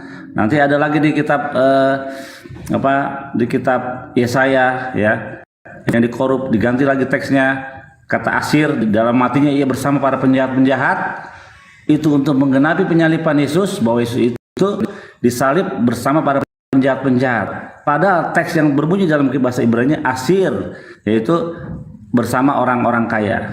Orang kaya. Nah, dari teks banyak lagi, belum badam beritech ya. Tuhan punya darah katanya. Pembuktian ini Tuhan itu punya darah, lihat. Inilah darah perjanjianku. Begitu dicek, inilah darah perjanjianmu. Itu semua cara-cara terstruktur, kejahatan yang terstruktur. Memang bukan oleh kalian, tapi oleh bapak-bapak gereja kalian beratus-ratus tahun yang lalu, sehingga membawa kepada pengertian yang salah memahami Torah dan sebagainya. Gitu akhir kira-kira. Terima kasih Bang Billy. Laskar, untuk Anda Laskar, apa fungsi Torah bagi agama Kristen? Kristen. Saya ulang ya, apa fungsi Torah bagi agama Kristen? Fungsinya apa, bro? Silakan. Oke, saya jawab ya. Ya, silakan. Fungsi Torah di dalam agama Kristen itu sudah nggak ada lagi. Oh, berarti boleh membunuh, boleh berzina ya? Kalau kamu percaya nama Yesus Kristus, dia punya hukumnya sendiri. Ya, berarti boleh berzina, boleh membunuh. Ya. Yesus tidak mengajarkan membunuh dan berzina, saudara. Nah, itu kan hukum Torah. Jangan membunuh, jangan berzina, jangan bersaksi dosa, itu hukum Torah. Makanya saya katakan, jika kalian mengikuti praktisi Torah, artinya kalian jadi Yahudi. Itu yang pertama. Karena Yahudi yang melakukan praktisi Torah, bukan bangsa lain. Ya. Ini Torah nggak berguna lagi buat Anda. Lanjut, yang kedua apa? Baru ke Banjuma. Kalau kalian percaya namanya anak Maria, yang pertama di benak Yahudi adalah berarti kalian tidak percaya lagi melakukan ketetapan Torah lagi kalau kalian percaya namanya anak Maria. Makanya lebih pusing lagi ajaran ini di Islam kan. Lebih kacau. Gimana? Makanya saya kata belajar firman Tuhan di mana? Percaya anak Maria tapi melakukan praktisi Torah. Wey, sadis. Tolong jelaskan Loh, kepada saya kenapa kalian gimana melakukan- ceritanya? Bung, tunggu. Gimana ceritanya? Kitab saudara sendiri Galatia 4 nomor 4. Yesus itu datang dan takluk kepada hukum Taurat. Perta Yesus yang Anda sembah itu adalah hamba Elohim yang menjalankan aturan ketetapan. Yesus kasih kepada Tuhannya Bani Israel, yaitu mentaati. Buktinya diberitakan dia takluk kepada hukum Taurat. Artinya dia tunduk, dia taat kepada hukum Taurat. Lantas kenapa Anda mengatakan percuma kemudian Nabi Isa alaihissalam kalau Anda percaya kepada Torah? Loh, Isa di dalam Al-Quran jelas sekali dikatakan wa isqala Isa bin Maryam ya Bani Israel inni rasulullahi ilaikum musaddiqan lima baina yadayhi minat Torah. Dia datang kemudian untuk mengajarkan, memberikan hikmat Taurat kepada Bani Israel. Aku adalah utusan Tuhan untukmu, mengajarkan, mengembalikan kalian kepada hukum Torah. Apa yang Anda jajakan ini sekarang? Yesus tidak taat kepada hukum Taurat. Kristen taat kepada Jangan dipakai. susah. Makanya saya katakan kalian itu anti Tuhan. Silakan dilanjut. Oke. Bro Laskar ini dengerin dulu. Apakah Kristen bisa sempurna ajarannya tanpa Torah? Bisa atau tidak? Lanjut. Bukan bisa dan tidak bisa lagi, memang sudah sempurna. Kan udah jelas di Galatia itu. Dia menaklukkan hukum Torah. Sama seperti saya yang... Bukan menaklukkan, jangan nipu kamu. Bukan menaklukkan, tetapi dia yang takluk kepada hukum Taurat. Inilah kamu coba. Inilah kalau orang-orang yang agama Kristen itu, ya, mau kali kamu itu menipu dan menyesatkan manusia. Yesus Oke. tidak menaklukkan. Yesus ini adalah takluk di bawah hukum. Dikatakan genomai dalam bahasa Yunani. Yesusnya yang taat, Yesusnya yang takluk kepada hukum Taurat, bukan Yesus yang menaklukkan. Itu ajaran gereja. Coba kamu pelajari lagi kitab untuk Galatia 4 nomor 4. Silakan. Saya katakan, Yesus menaklukkan hukum Taurat dengan cara ia taklukkan diri pada hukum itu. Sama seperti saya, jika saya mencuri, divonis 3 tahun penjara, saya menebus 3 tahun itu di penjara. Lalu saya keluar, nggak mungkin saya di penjara lagi. Saya sudah tebus. Demikian dengan praktisi ini. Yesus menaklukkan hukum Bang Handi apa nggak salah lawan kita ini? Hanya orang sakit ini. Lalu terima Kristus. Elus saja nggak apa-apa. Dia elus saja.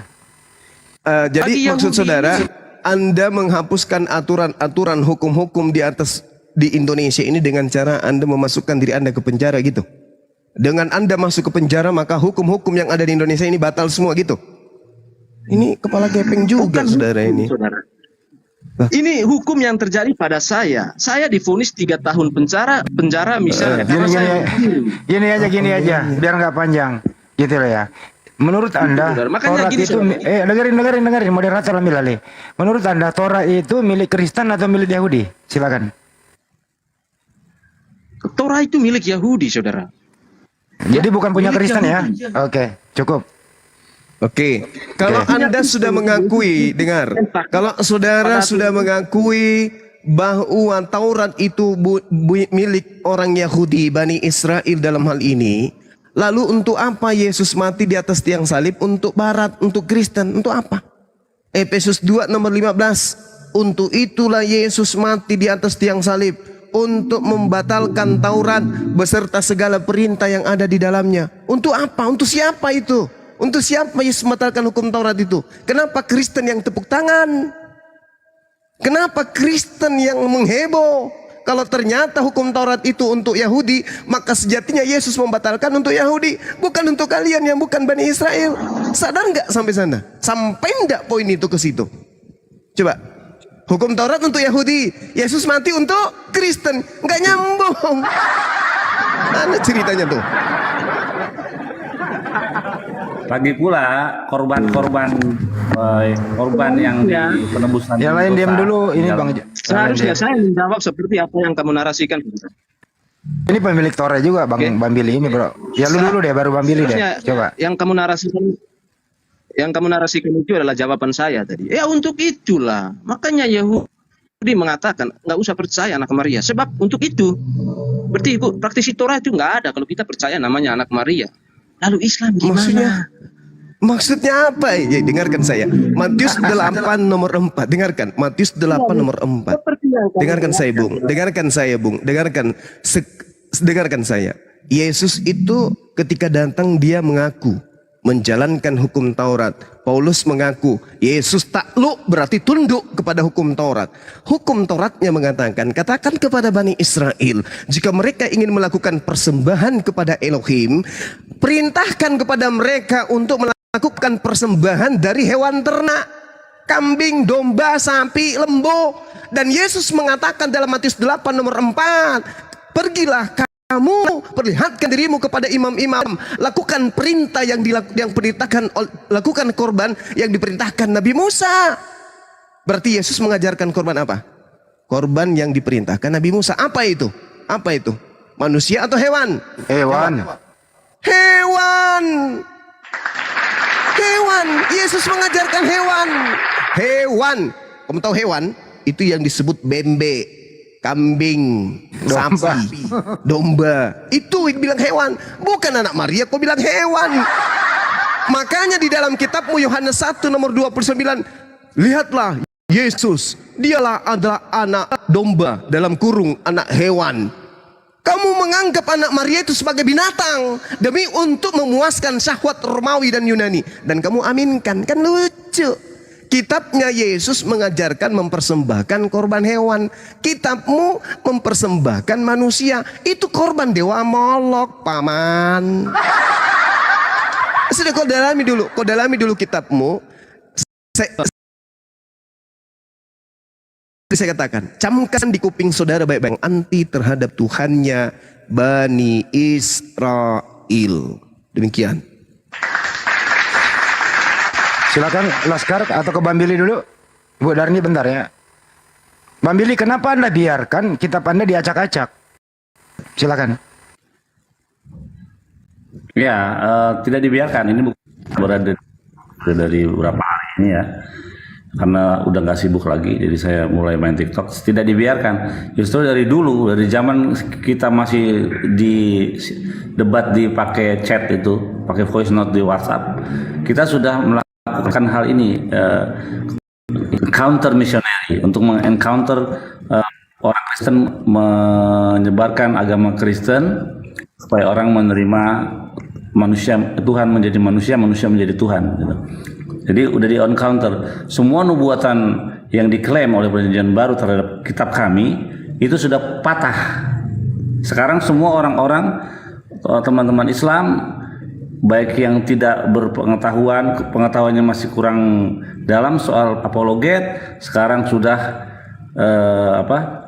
sudah dapat informasi lewat teman-teman Muslim ini. Bagaimana API juga di sini berperan dari zaman dulu, sebelum ada API ya, masih zaman dulu kita sudah berjuang untuk mengencounter misioneri ini, karena keberadaan misioneri ini mengkonvert orang menjadi agama Kristen, artinya menambah orang untuk menyembah kepada manusia bukan kepada Tuhannya Abraham, Ishak dan Yakub. Itu hal yang bagus. Nah, sekarang saya hadir di sini juga saya ingin mengencounter semua klaim-klaim Kristen terhadap kitab saya, ya, kitab orang Yahudi. Nah, yang menarik tadi, Torah sudah dipakai lagi katanya. Berarti boleh membunuh, boleh berzina, boleh bersaksi dusta, gitu kan? Nyatanya kan nggak boleh, begitu. Kalau kamu misalnya kalau kamu di penjara, itu pasti kamu yang salah. Itu masuk akal, kamu yang salah, yang nebus kamu sendiri. Kamu sendiri yang menebus karena kamu membunuh misalnya. Ya kamu ditangkap di penjara 15 tahun. Nah, kalau kamu yang bunuh, yang di penjara Bang Zuma, itu nggak benar. Itu nggak adil namanya, begitu. Begitu, Bang Hendy. Laskar, ada tanggapan, masihkah Anda ingin mempergunakan kitab Bani Israel atau Torah itu? Kalau Laskar udah kehabisan kata-kata, bisa diganti pemain. Bodarni mau maju? Siap. Ini harus berperang ini. Selamat malam dulu untuk semuanya. Selamat pagi.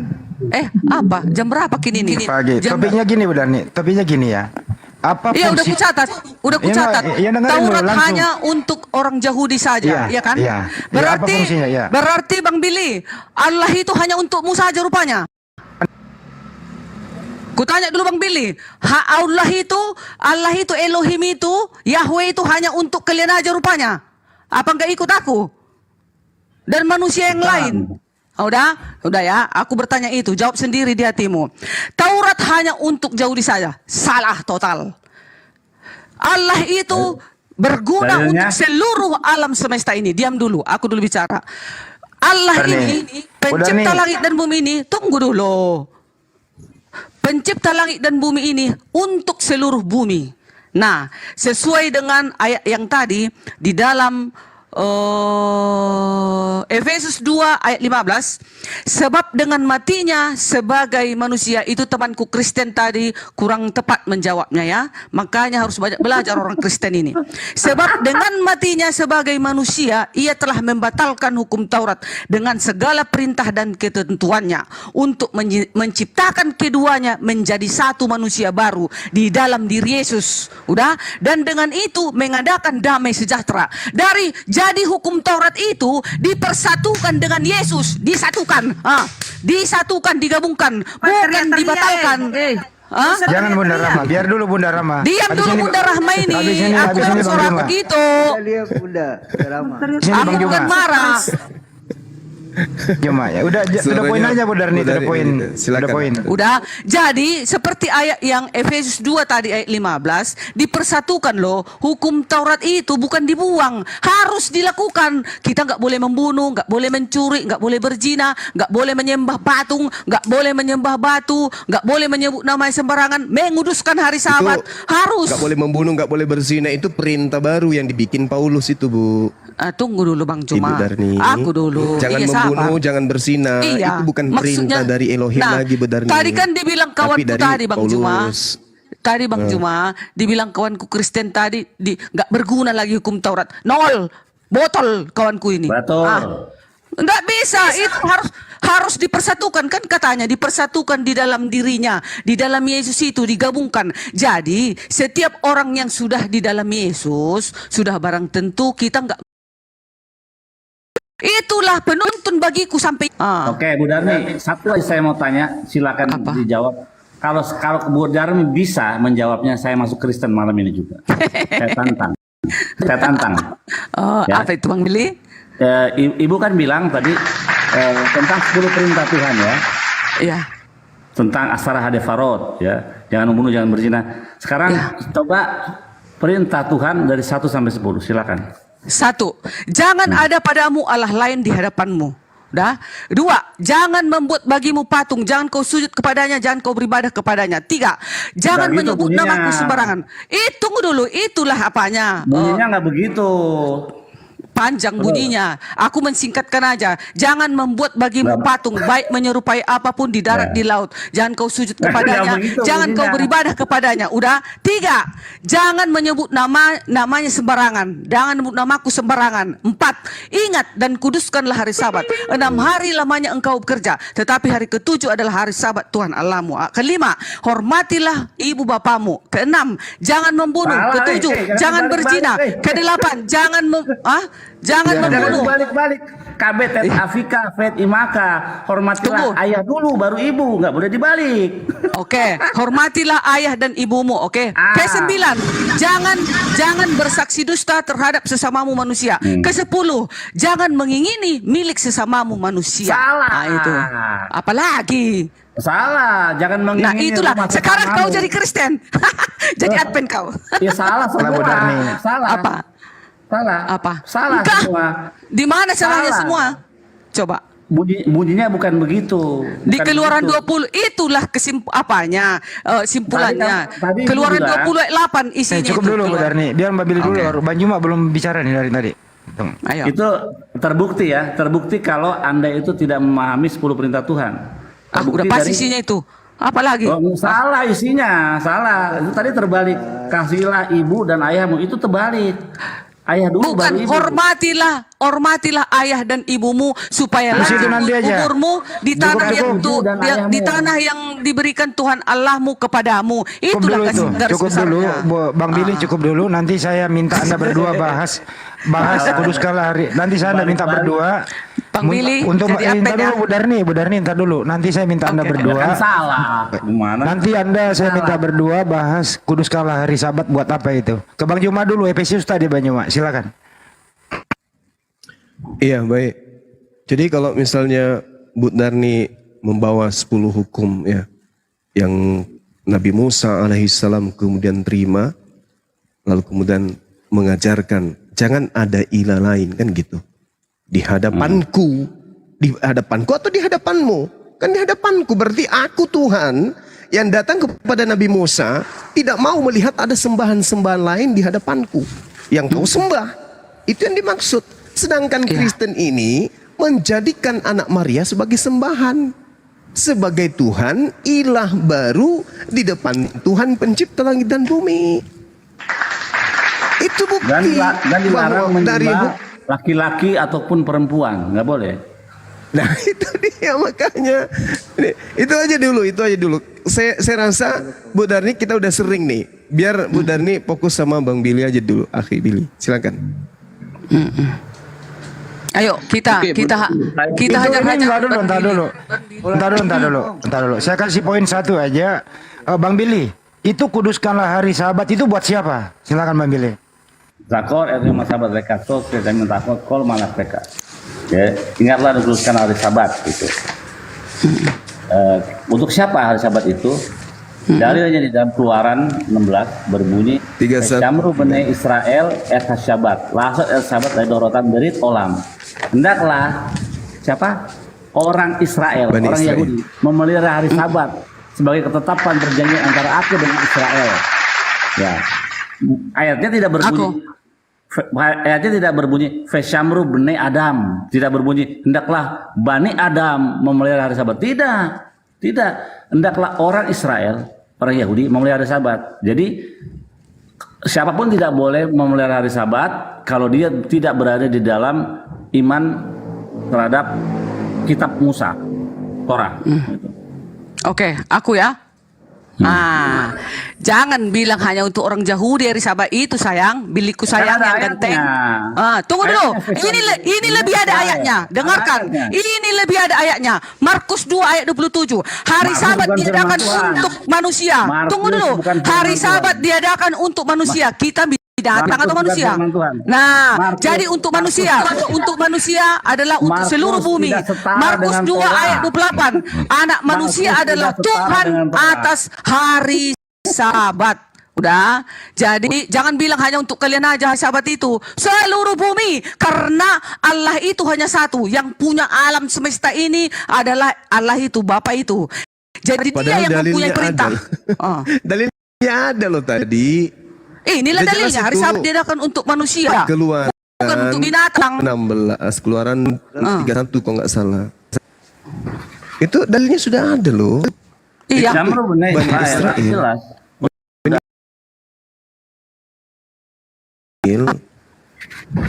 Bani Israel. Arab Sot.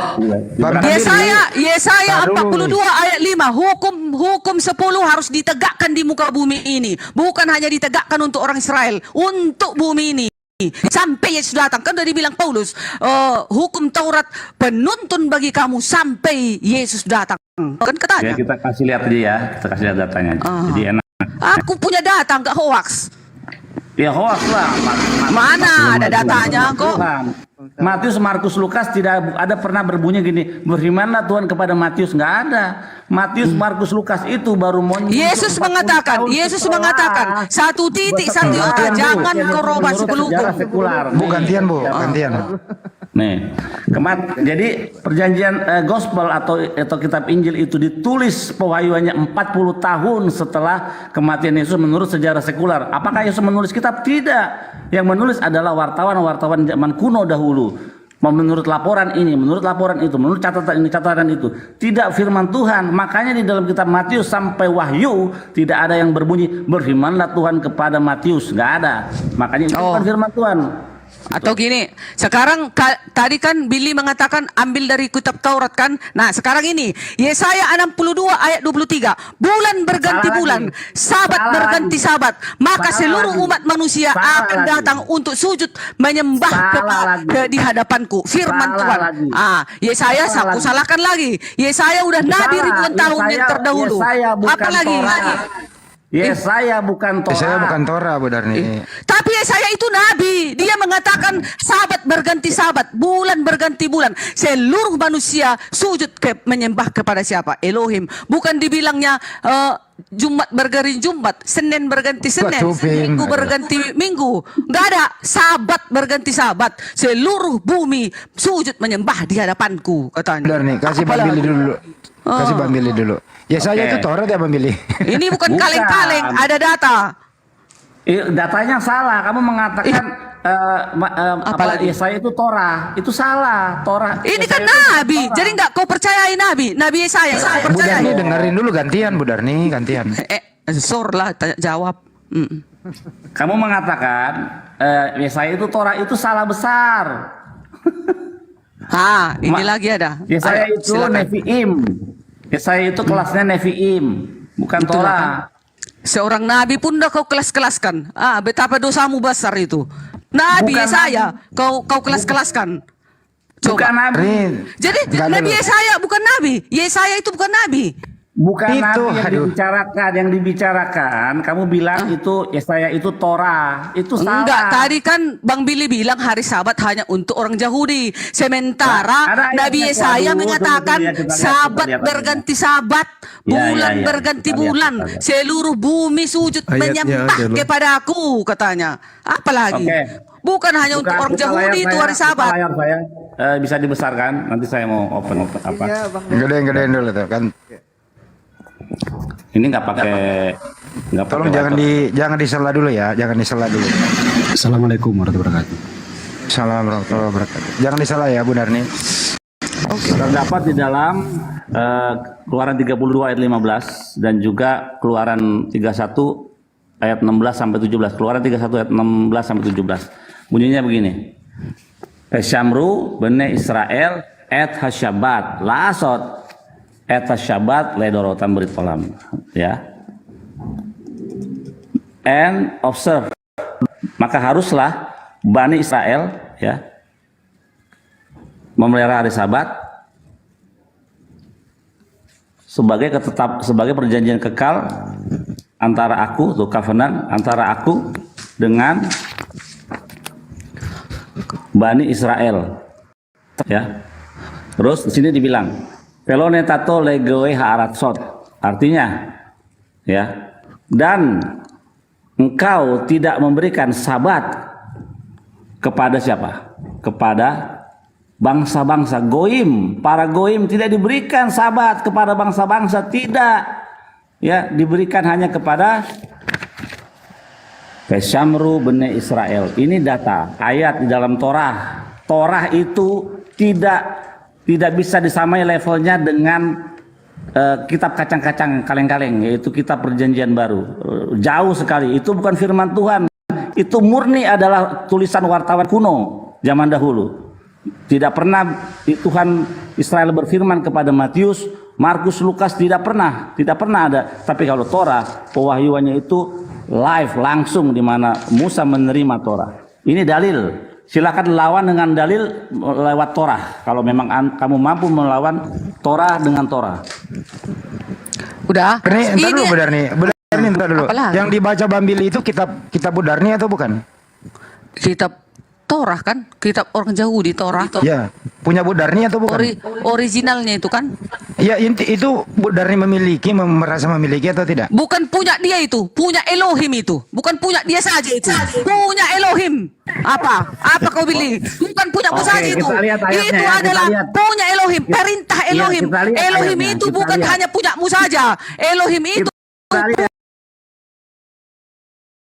seluruh bumi. Kita lihat Dan kau tahu ayatnya. Lihat Yakov dikatakan, Musa mengajarkan kami Torah sebagai milik kepunyaan siapa? Di situ tertulis milik kepunyaan Israel. Kita lihat dalilnya. Iya. Buka. Kita buka dalilnya. iya. Sekarang giliran siapanya bicara? Tadi sudah Bang Billy. Aku kapan? Bang itu kita hormati. Lagi yang Budarni sih punya kitab orang, lu klaim itu masalahnya. Dimarahin. Ya silakan Budarni. Dia mau ngapain di sini? Iya. Budarni. Susah kan kalau kitab orang lu jelasin ke orang yang punya kitab. Kitab ngejelasin, Ibu Darni ngerocos. Mestinya logo, oh begitu ya. Iya deh, saya nggak sahabat lagi deh. Saya ke hari Minggu aja deh, kan gitu. Maksudnya gitu Bu Darni. Jangan diajar dari Markus. Masa Markus eliminasi di kitab orang? Waduh, pergi Bu Darni. Gimana ceritanya? Terguncang dia. Ngambek. Oke, Ngambek ya, sekarang kita benar. buka aja ayatnya ya. Benar nggak itu Taurat itu aslinya itu diberikan kepada seluruh bangsa? Ulangan 33 ayat berapa itu? 14.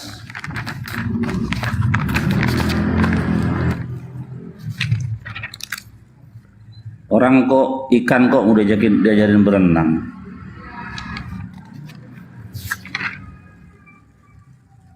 Ulangan 33.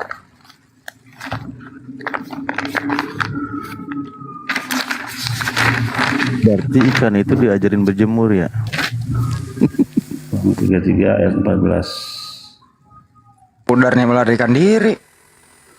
Lah kemana dia ya? Ayat Ini 44. ini ada laskar surgawi nih. Udah Cing, bawa sini itunya handphonenya Cing. Oke, Gawi ini- juga udah nggak bisa Oke, apa-apa. saya buka ya nih datanya ya. Jangan usah. Tadi besar kan? Ya, Bos, Abang Oh iya, udah taruh sini. Oke, ayat 4. Ya. Torah sifalanu Moshe morasa kehilat Yakov, artinya the Torah that Moshe commanded us is the heritage of the congregation of Yakov, Israel, ya, milik ya, atau warisan, nih congregation, heritage, warisan bagi siapa? Bagi jemaat Yakub, Israel, bukan milik bangsa-bangsa. Kalau bangsa-bangsa ingin mengadopsi Torah sebagai imannya, harus mengikuti aturan yang ada di dalam Torah. Gitu. Tidak boleh sembarangan. Misalnya Sabat, ada 39 larangan Sabat yang tidak boleh dilakukan. Misalnya menyalakan api pada hari Sabat, memindahkan barang dari luar ke dalam, dari dalam keluar, itu nggak boleh. Atau berjalan keluar dengan jarak yang jauh, itu nggak boleh. nggak boleh bisnis ya. Iya, nggak boleh kerja. nggak boleh bisnis, harus berhenti. Ya, kalau Kristen, kalau Advent masih habis pulang gereja ke mall, jalan-jalan, mana bisa orang Advent masih naik mobil, naik motor. Dan kenapa naik motor, naik mobil nggak boleh? Karena itu menyalakan, memantik api, ya kan? Mesin itu kan pas, nah itu nggak boleh, melanggar itu Torah. Nah, hal-hal seperti itu yang tidak diketahui oleh orang-orang Kristen versi Advent ini. Nah, Advent itu punya nabi perempuan namanya Ellen White. Kenapa saya tahu? Karena saya dulu sekolah di sekolah Advent. Jadi saya tahu banget ajaran daripada Advent. Nah, dari data-data yang kita sudah kasih di sini, bahwasanya Torah itu diwariskan untuk bangsa Israel, ya, dan Sabat itu hanya bagi bangsa Israel. Kalau dia mau sejajarkan Taurat dengan Perjanjian Baru, itu itu benar-benar kurang ajar. Ya, saya katakan kurang ajar. Kenapa? Karena Torah itu tinggi di atas kehormatannya, sementara Perjanjian Baru itu benar-benar bukan firman Tuhan, karena tidak ada ayat yang berbunyi berimanlah Tuhan kepada Matius, Lukas, Markus, Lukas, nggak ada. Itu hanya tulisan wartawan zaman dahulu, itu nggak ada. Makanya jangan diimani Perjanjian Baru itu sebagai landasan iman untuk beragama lagi. Lanjut. Bang Joma ada tanggapan? Biar nggak ngantuk. Iya, itulah yang kemudian Al-Quran jelaskan, ya. Ini saya ngambil dari kitab suci umat Islam. Allah mengatakan bahwasanya orang-orang yang kemudian menerima dan mendengarkan firman Tuhan itu, sekelompok dari mereka mengambil dan merubahnya. Afatatma'una ayyu'minu lakum wa qad kana fariqum minhum yasma'una kalamallah thumma yuharrifuna min ba'di ma aqalu wa hum ya'lamun. Mereka merubah yang tadinya kemudian wajib hanya untuk Bani Israel, mereka rubah untuk seluruh umat manusia. Yang tadinya Sabat dirubah, hari ada Sabtu dirubah menjadi Minggu. Yang tadinya haram jadikan halal. Ini makanya dikatakan dalam Al-Quran, sedangkan segolongan dari mereka, segolongan, bukan semuanya, segolongan dari mereka mendengarkan firman Allah, lalu mereka mengubahnya setelah mereka memahaminya. Mereka mengetahui yang dimaksud, mereka melihat bahwa ada kitab dari Bani Israel. Mereka ambil, mereka rubah. Ini yang Al-Quran sebutkan. Begitu juga dalam surah Al-Baqarah ayat 78, bahwa mereka ini adalah buta huruf, tidak mengerti tentang kitab Taurat. Itu kata Al-Quran. Lalu mereka kemudian menuliskan sebuah buku, kata Al-Quran, dan dia katakan bahwa buku itu berasal dari Allah, berasal dari Tuhan pencipta langit dan bumi. Padahal sesungguhnya itu adalah karya tulis tangan mereka sendiri, hanya demi untuk mendapatkan keuntungan yang sedikit. Ini Al-Quran yang mengatakan itu. Maka kalau hari ini kemudian teman-teman Kristen mengatakan mereka adalah ajaran kasih, ini saya sekali lagi katakan pingin muntah. Kasihnya itu di mana? Karena kasih yang diajarkan oleh kitabnya mereka sendiri, berdasarkan apa yang diterangkan di dalam Matius 5, itu jelas kasih yang dimaksud adalah taat kepada, di Matius 22 maksud saya, taat kepada perintah-perintah Tuhan yang datang kepada para nabi. Itu baru disebut taat. Itu adalah hukum yang utama. Sedangkan kalau kita melihat di dalam kitab yang mereka pegang, Ulangan 11 nomor 1, haruslah engkau mengasihi Tuhan dan melakukan dengan setia kewajibanmu terhadap Dia, dengan senantiasa berpegang pada semua ketetapan, seluruh peraturan dan perintahnya. Kristen tidak bisa di sini dia. Kecuali Kristen mengaku ada nabi yang datang kepada mereka yang mengajarkan konsep yang berbeda. Ada nabi. Dengan demikian mereka harus melepaskan kitabnya Bani Israel. Mereka harus berpedoman kepada nabi mereka yang datang ke Romawi dan Yunani. Pertanyaannya, emang ada nabi yang datang menerima firman dalam bahasa Yunani? Jadi tidak ada nabi yang datang kepada orang barat sebagaimana yang kita ketahui. Itu dia makanya, akhi. Ya, silakan Laskar. Silakan. Pertanyaannya, ada nggak firman turun berbahasa Yunani? Silakan. Firman turun nggak berbahasa Yunani, saudara ya. Itu sudah saya terangkan. Makanya saya bilang, seperti yang Nabi besar Yesaya katakan, jika kamu berikan kitab suci ini kepada bangsa yang buta akal, buta baca, buta huruf, maka dia akan menafsirkan firman Tuhan ini sesuai dengan kapasitas yang dia punya. Misalnya ditafsir oleh orang nggak waras, ya seperti apalah kita tahu kan. Kalau kamu berikan kitab suci yang termaterai ini kepada bangsa yang buta, maka potensi akan menjadi 100% untuk menciptakan agama baru dan dia sendiri nabinya. Itu kitab yang termaterai. Kalau kamu berikan kepada bangsa yang buta. Seperti yang saudara katakan 3 juta monoteis tadi, Taurat untuk bangsa Yahudi benar, karena keselamatan itu datang dari bangsa Yahudi. Makanya orang-orang Kristen berbondong mengikuti keselamatan bangsa Berarti Yahudi. bukan dari bangsa Barat ya? Nah sekarang yang datang ke Indonesia mengajarkan Kristen itu bangsa apa? Berbondong-bondong ikuti, berbondong-bondong Saya tanya, Anda mengatakan keselamatan dari bangsa Yahudi. Yang datang ke Indonesia mengajarkan Kristen itu bangsa apa? baik Belanda maupun bangsa apapun yang datang ke Indonesia. Emang ada keselamatan dari bangsa Belanda? Mana dalilnya? Kan oleh pilihan Tuhan. Anda mengatakan keselamatan datang dari bangsa Yahudi. Ada enggak dalilnya keselamatan datang dari bangsa Belanda? Ada enggak? Dalil keselamatan datang dari bangsa Belanda ada enggak? Ada. Bangsa Belanda itu mengajari keselamatan yang datang dari bangsa Yahudi. Ya, yang datang ke bangsa Indonesia Belanda mengajarkan, yang datang ke Indonesia mengajarkan menyembah manusia Yesus itu bangsa apa? Yang datang ke Indonesia adalah orang yang menginjili keselamatan yang datang dari bangsa Yahudi. Mereka tidak mengajari ajaran yang dari bangsa Belanda. Yang datang ke Indonesia mengajarkan umat animisme. Tadinya kan animisme nih. Bumi Pertiwi ini kan dipenuhi oleh ajaran animisme. Oke, belum ada Islam, sebelum ada agama-agama masuk. Sekarang pertanyaan saya, bangsa mana yang datang mengajarkan menyembah anak Maria? Jawab.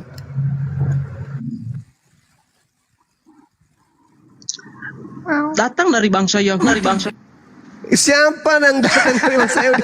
Siapa namanya toh? Siapa tokoh Yahudi yang mengajarkan menyembah Maria? Menyembah anak Maria? Siapa nama tokoh Yahudi yang datang ke Indonesia mengajarkan menyembah anak Maria? Siapa? Tuh, Billy lu aja lu jual namanya Billy tuh, ada Billy di atasmu, bilang Billy gitu. Fernandes. Anak Maria adalah nama Sang Firman. Aduh. Dia yang mengajarkan Bapa, Putra dan Roh Kudus. Udah. Ini malas saya kalau orang yang mengajarkan Kristus yang mengajarkan Bapa, Putra dan Roh Kudus. Mana ada orang Yahudi, rabi-rabi Yahudi datang ke Indonesia mengajarkan nyembah anak manusia. Siapa itu? Siapa nama rabinya? Doka Makutani ya tuh. Mede. Iya, Mede. Abahi, dan rapi ke sih. Iya, menderita lah. Assalamualaikum Gurunda, selamat ulang tahun. Waalaikumsalam warahmatullahi wabarakatuh. Ulang tahun Selamat terus. ulang tahun Gurunda.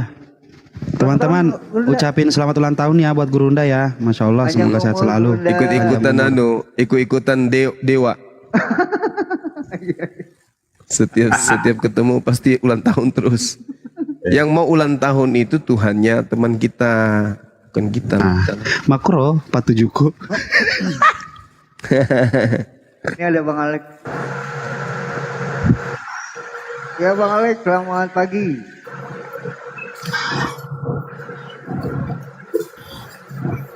Bang Alek. Bang Billy masih monitor Bang Billy? Ya, masih.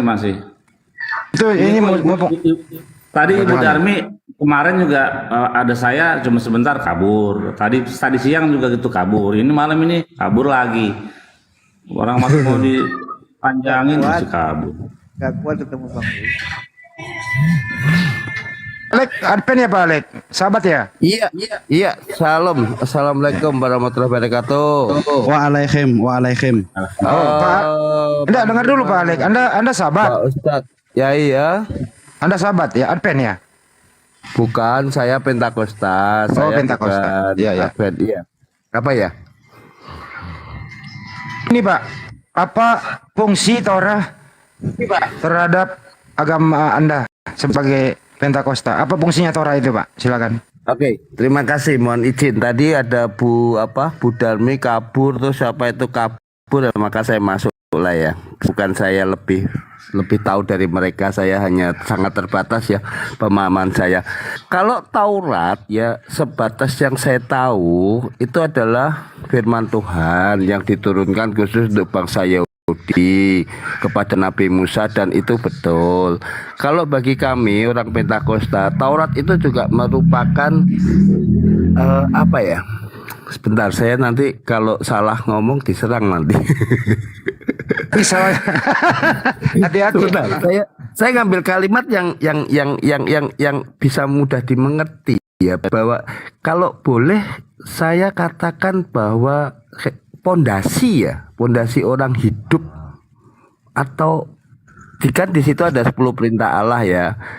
Ya kan, tadi dibacakan oleh Bu Darmi ya, itu memang sih kurang tepat, tapi bahasanya kurang lebih sama, intinya sama. Aku Allah Tuhanmu, ya kan. Jangan menyembah berhala, berbaktilah kepadaku saja, dan cintailah aku lebih dari segala sesuatu. Jangan menyebut nama Tuhanmu tidak dengan hormat. Ini waktu Pak, gini aja, langsung langsung bahas nomor satunya Pak, biar Bang Juma bisa bicara, Bang Billy bisa bicara. Apa maksud nomor satunya itu Pak?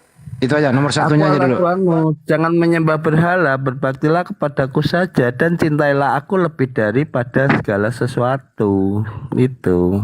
Maksudnya apa itu Pak? Dilarang nyembah berhala. Itu lagu ungu itu lagu ungu itu mah. Oke, dengar dulu Pak. Apakah Kristen tidak menyembah berhala Pak? Tidak. Ya, itulah. Saya dulu pernah sampaikan bahwa ketika saya ini orang Kristen yang mencoba mempelajari, atau bukan dengan niat ingin belajar Al-Quran, sekali lagi saya mohon maaf ya, pasti saya akan diberikan pemahaman penyesatan. Ya, demikian juga sebaliknya. Oleh karena itu saya sih selalu ingin diskusi itu yang enak, damai, saling menjatuhkan, tidak mengolok-olok, tidak menghujat. Kita saling mengasihi. Sekali lagi saya katakan bahwa saudara-saudara saya banyak yang Muslim, dan saya percaya juga bahwa Quran itu aja Pak, to the point Pak. Biar Bang Juma bisa menanggapi sama Bang Billy. Kalau Kristen tidak menyembah berhala, sembahan Kristen siapa Pak?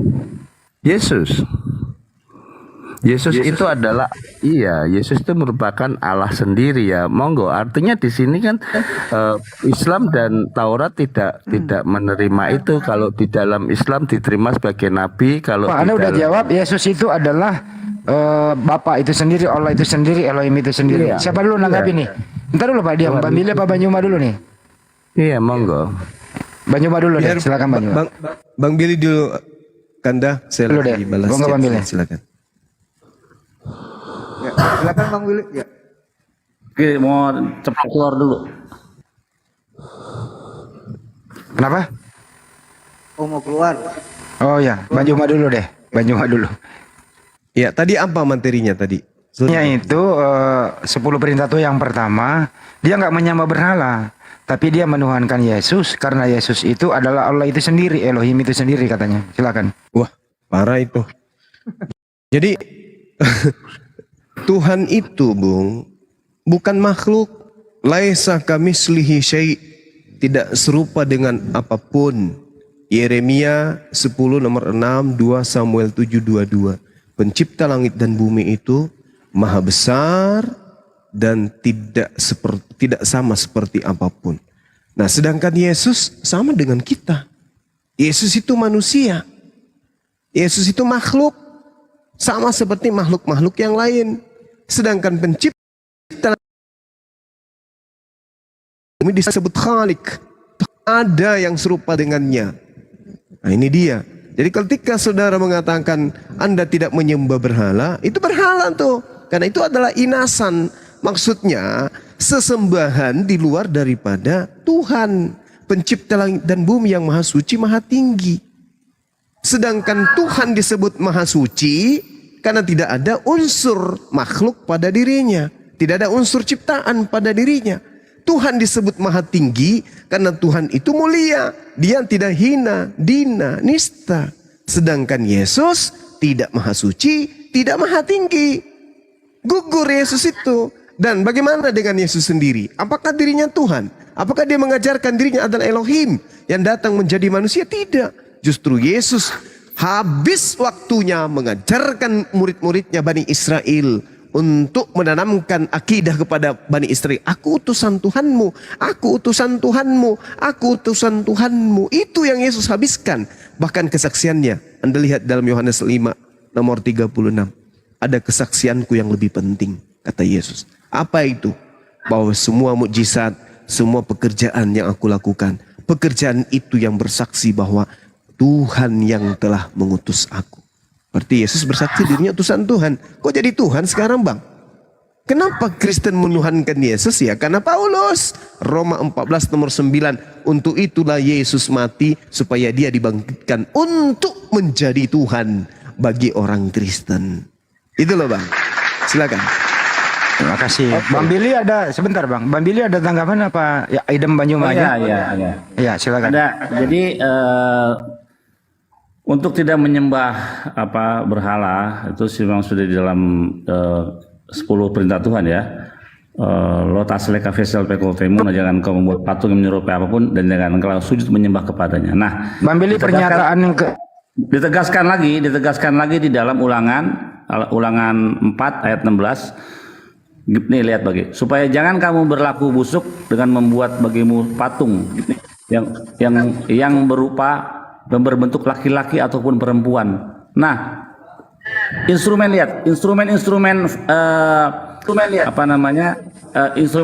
daripada genital apa ya? Genital itu apa sih? Bahasa Indonesia genital itu ini loh jenis kelamin itu yang dipunyai oleh manusia kan, oleh manusia. Makanya dibilang janganlah menyembah laki-laki ataupun perempuan. Nah, Yesus itu laki-laki atau perempuan dalam hal ini. Makanya tidak boleh disembah. Gitu. Itu terdapat dalam Ulangan 4. Janganlah engkau menyembah laki-laki dan perempuan. Lanjut. Aduh, Bang Alek, apa alasan Anda mengatakan Yesus itu Dasarnya, Pak. Alasannya, saya ingin menanggapi sedikit ya. Saya sering sih monitor, dengar ulasan Bang Suma. Jujur saya katakan Bang Suma ini cerdas. Seorang muda yang cerdas dan luar biasa ya. Saya ingin tegaskan di sini bahwa kita kalau mengulas siapa Tuhan Yesus itu memang tidak akan selesai ya, bahkan sampai akhir zaman.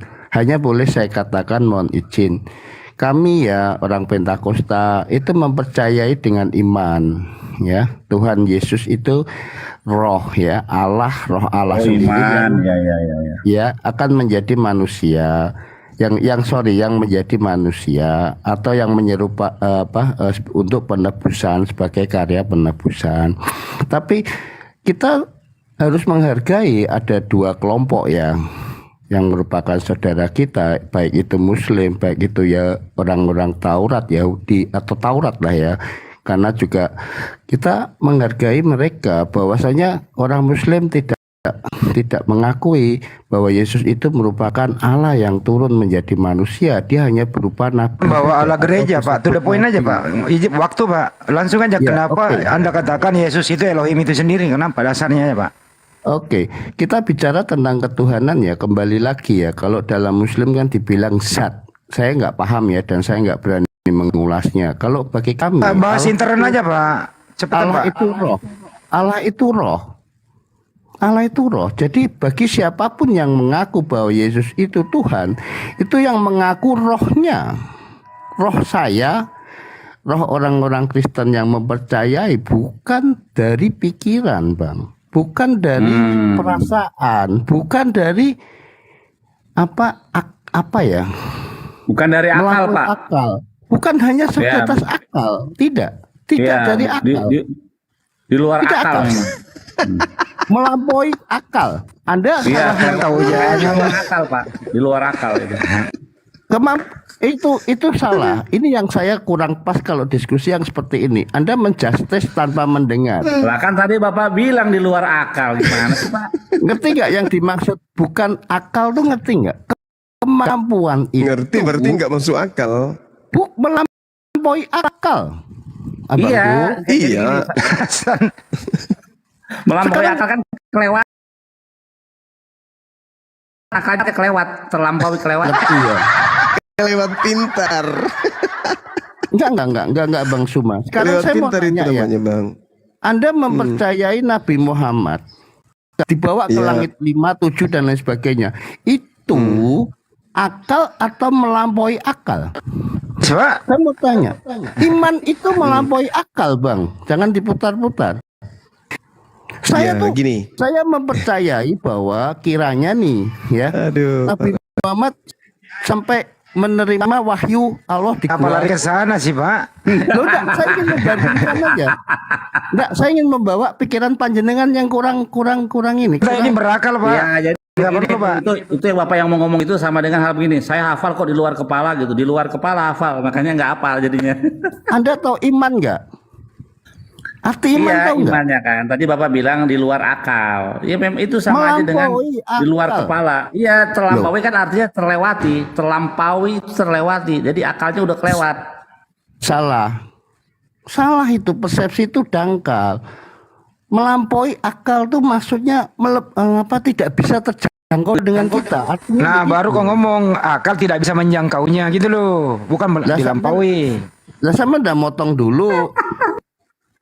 Ya enggak apa-apa. Disinilah kita bisa saling mengasihi. Sekarang Ya, gini Bang, Saudara Alex. Saya ingin tanya, Saudara. Oke. Kalau Tuhan pencipta langit dan bumi yang maha berkuasa ini membuat Anda malam ini juga menjadi ayam, apakah itu masuk akal? Ulangi boleh? Kalau Tuhan yang maha berkuasa malam ini menjadikan Anda menjadi seekor ayam, apakah itu masuk akal? Nah itu saya jelasin ya. Itu kalau yang dimaksud dengan melampaui dengan yang panjenengan sampaikan itu bertolak belakang, Pak. Kalau yang melampaui itu namanya melampaui pasti lebih.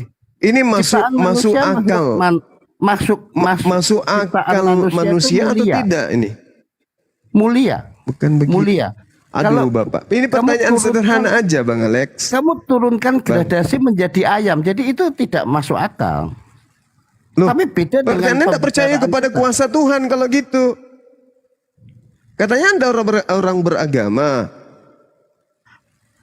Anda ingin menyampaikan bahwa kalau Allah berkehendak ya atau ingin merubah Anda menjadi ayam, tadi kan gitu. Apakah masuk akal kan gitu kan?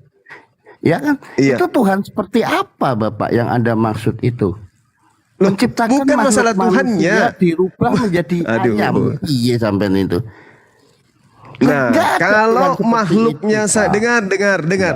Kalau makhluknya saja Anda tertawakan menjadi ayam, itu adalah sesuatu yang tidak rasional menurut saudara. Lalu bagaimana dengan pencipta langit dan bumi yang maha kuasa menjadi bayi? Lucu Anda ini. Ini sudah menjadi perdebatan Bang Juma dengan Gimana ceritanya? beberapa apolog. Oke, ya saya udah dengar sih. Saya nggak perlu katakan mengulas Tuhan yang maha kuasa, berkuasa melakukan apa saja terhadap hambanya. Nah, malam ini dia berkehendak misalnya menjadikan Anda menjadi ayam. Sang yang maha berkehendak yang menghendaki itu, apakah itu masuk akal? Bisa enggak itu terjadi? Apakah itu bisa terjadi? Tidak masuk akal. Udah, tidak mungkin Allah. Bagaimana ceritanya? Bagaimana Anda mengatakan bisa tapi tidak masuk akal? Nggak masuk akal, Bang. Tidak. Karena Allahku yang Karena maha kelewatan kasih di tidak luar akal. Tidak akan merubah kita menjadi ayam. tidak, yang maha berkehendak ini. Sekarang Anda mengatakan tidak masuk akal. Tidak mungkin. Berarti Anda tidak mungkin. Berarti Anda memungkiri bahwa Tuhan itu berkuasa, maha berkehendak terhadap hambanya. Anda percaya Tuhan itu maha kuasa. Iya, tapi Maha tidak mungkin berkuasa. merubah Bang Juma menjadi sapi, nggak mungkin dia, nggak mungkin. Oke. Kalau Tuhan mengangkat hambanya dari langit, dari bumi ke langit, itu masuk akal atau tidak? Masuk aja, kenapa? Alhamdulillah, masuk akal. Lalu kenapa Anda mempertanyakan Nabi Muhammad ketika Isra Mi'raj Anda mengatakan tidak masuk akal? Kenapa? Melampaui akal, Bang. Melampaui, paham nggak, Bang? Allahu Akbar, Masya Allah. Ini Tadi satu Anda pengertian. mengatakan masuk akal. Tadi Anda mengatakan masuk akal. Sekarang melampaui akal. Giliran disebut Nabi Muhammad, tiba-tiba melampaui akal gitu. Itulah penyakit kalian. Yukhadi'una Allah walladzina amanu wa ma yakhda'una illa anfusahum. Orang-orang kafir itu ingin menipu Allah, menipu orang-orang yang beriman, tapi sebenarnya mereka itu hanya menipu diri mereka sendiri. Dan malam ini kita lihat buktinya. Ketika Tuhan menjalankan hambanya dari bumi ke langit, Anda mengatakan masuk akal. Ketika saya katakan Rasulullah Muhammad SAW dari bumi ke langit, apakah yang sakit abang ini? Ini adalah intimidasi secara verbal. Yang nggak sehat itu ya mengatakan masuk akal lalu tidak masuk akal. Oke, kita menitin boleh. Silakan Bang. Konsisten dong Pak, konsisten. Kalau bisa tidak masuk akal aja, udah. Enggak. Di sini ada masuk akal, tidak masuk akal, melampaui Pak akal Alek, itu berbeda. Pak Alek, saya mau nanya Pak Alek, Tuhan itu menjadi manusia masuk akal atau melampaui akal? Tuhan menjadi manusia masuk akal, melampaui akal atau akal-akalan?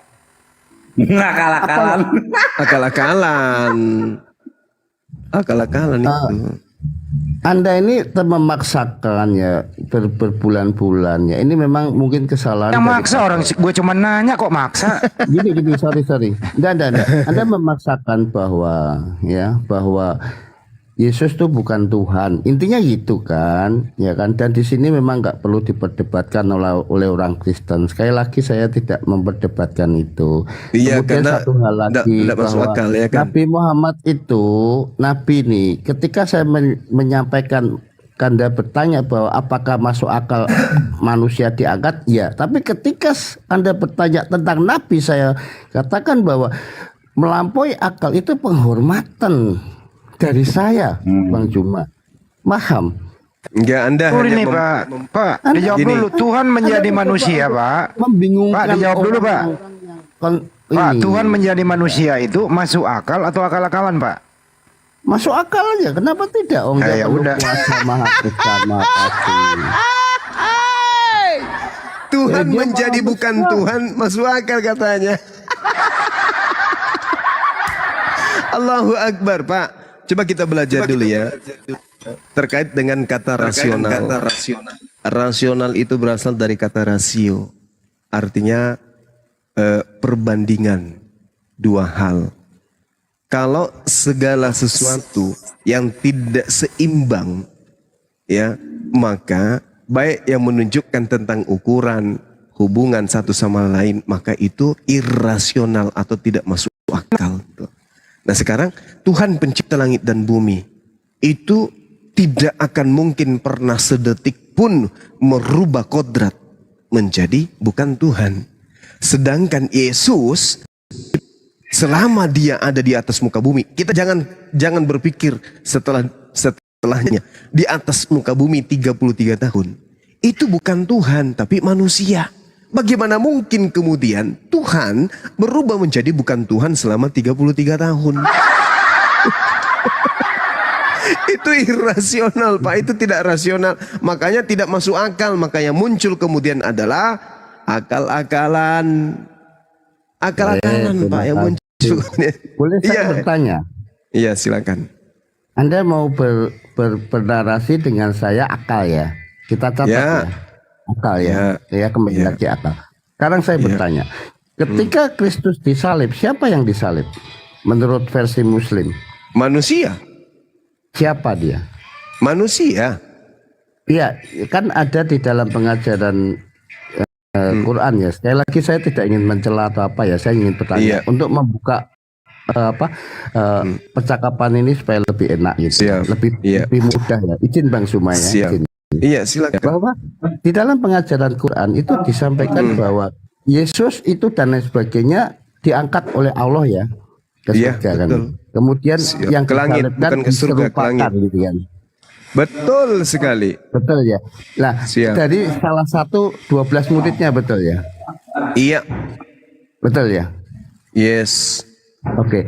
Lalu sampai kemudian berapa banyak yang jutaan bahkan miliaran menyembah dia karena orang yang nggak berdosa kok disalibkan begitu ya. Lalu orang percaya kepada dia kan gitu. Ya kan? Lalu kemudian 625 tahun kemudian baru turunlah baginda Rasul ya. Betul ya? Yes. Iya. Nah, lalu pertanyaan saya ya, berarti siapakah yang menyebabkan ini, maaf ya, saya nanti jangan dilaporin kan. Kita dilaporin pula nulis. Oh, jangan lebay, jangan lebay. Ya. Jangan lebay. Enggak, saya enggak lebay. Saya dengan bicara akal. Lalu siapa yang merubah si wajah salah satu murid yang enggak jelas siapa ini menjadi wajah Yesus sehingga dia menjadi disembah? Berapa banyak orang yang sudah tertipu? Panjang kali. Kan gitu ya Bang Sumaya. Panjang kali. Masuk akal kalau kepanjangan. Panjang kali. Gini Bang. Siapa yang merubah Bang? Masih tambah lagi. Anda bingung menjawabnya Bang. Loh, bagaimana saya mau jawab Gepeng? Kau ndak kasih saya kesempatan untuk menjawab. Silakan. Anda sih. Anda suruh saya menjawab, tapi Anda tidak memberikan saya kesempatan. Gimana ceritanya? Gini Bang, Al-Quran mengatakan dengan sangat jelas bahwasanya Nabi Isa itu diangkat ke langit. Kenapa dia diangkat? Nah, sekarang ada dua kitab yang ada di depan saudara. Kitabnya orang Yahudi dan kitabnya orang Barat, Kristen. Kitabnya orang Yahudi mengatakan di Amsal 18 nomor 21. Tuhan menjadikan orang fasik, pengkhianat untuk sebagai pengganti orang yang benar. Satu. Yang kedua, di dalam kitab saudara jelas sekali dikatakan di dalam Yohanes 13 nomor 4, Yesus melepaskan jubah dan menggunakan kain lenan. Ingat, Yesus melepaskan kain jubah dan menggunakan kain lenan. Kemudian orang yang ditangkap, ada seorang pemuda di dalam Markus 14 nomor 51-52 jelas dikatakan ada seorang pemuda yang lolos melarikan diri, yaitu anak muda, seorang pemuda, seorang bujang yang menggunakan kain lenan. Pertanyaan saya, siapa yang menggunakan kain lenan di dalam Yohanes 13:14? Meow. Anda belum menjawab. Tunggu dulu, ini dulu. Saya akan jawab, saya akan jawab. Ini dulu, merubah. Siapa yang mampu merubah? Ini dulu, Bang. Dijawab dulu. Siapa yang merubah? Allah. Apakah demikian? Allah yang merubah, menjadikan orang yang menggantikannya yaitu pengkhianat, orang fasik. Kenapa demikian? Karena Tuhan mengatakan dalam Keluaran 23 nomor 7, jangan kau membunuh orang yang benar, jangan kau membunuh orang yang tidak bersalah, sebab Tuhan tidak akan pernah membenarkan orang yang bersalah. Dan sedangkan di dalam pengajaran Kristen, Yesus itu orang benar, Yesus itu orang yang tidak bersalah. Dengan demikian, maka Yesus tidak boleh dibunuh. Tuhan marah. Jangan kau membunuh orang yang tidak bersalah. Keluaran 23 nomor 7. Maka Yesus berdasarkan Herodes, Pilatus dan juga Herodes mengatakan Yesus tidak memiliki kesalahan sedikit pun. Dengan demikian, sebagai orang Yahudi, Yesus tidak boleh dibunuh dong. Karena Tuhan tidak mau. Amsal 6 nomor 16. 6 perkara yang dibenci dan 7 kemudian perkara yang menjadi kekejian dalam hati Tuhan, yaitu pembunuhan terhadap orang yang tidak bersalah. Berarti Yesus tidak boleh dibunuh. Berarti yang dibunuh adalah orang yang menggantikan si orang jujur ini, yaitu si fasik, pengkhianat. Yohanes 6 nomor 70. Aku yang memilih engkau yang 12, tapi satu di antaramu adalah iblis. Iblis inilah yang kemudian disalibkan. Yudas Iskariot ya. Yudas yang dimaksud ya. Ya, wallahu alam, Al-Quran tidak menyebut nama. Yang jelas kemudian yang menggantikan orang yang benar di atas tiang salib itu adalah pengkhianat. Siapa pengkhianat ini dalam agama kalian? Oke, Yudas Iskariot. Alhamdulillah. Itu masuk akal. Ya kan? Oke, berarti kami selama 625 tahun menyembah Yudas Iskariot yang wajahnya disamarkan menjadi seperti Yesus. Begitu ya Bang ya? Iya, betul. Betul ya? Betul. Betul. Betul. Ya oke lah. Iya. Ya udah, Terus itu coba direnungkan ya Pak. apa yang bisa direnungkan? Allah mengatakan, wallahu la yahdil qaumal zalimin. Qaumaz zalimin. Wallahu la yahdil qaumaz zalimin. Allah tidak memberi petunjuk kepada orang yang zalim. Ente zalim. Saya tanya nih, kita untuk membuktikan.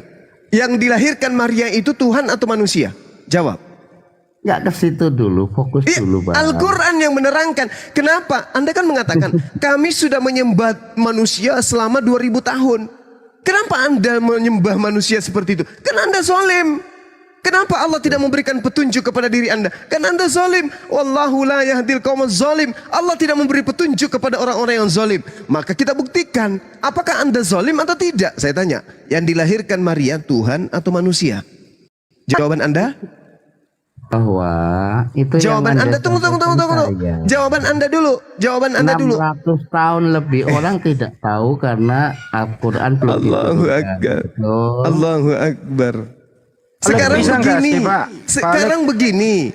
Orang-orang Kristen pertama kali yaitu Romawi dan Yunani, ketika Anda tanya ke mereka, selama mereka masih berakal, tanya, yang dilahirkan Maria, ibu Tuhan kalian itu, manusia atau Elohim pencipta langit dan bumi? Jawaban Anda sendiri yang hidup di zaman modern ini apa? Oke, Bang Suma, terima kasih. Saya Oke. Terima kasih ya.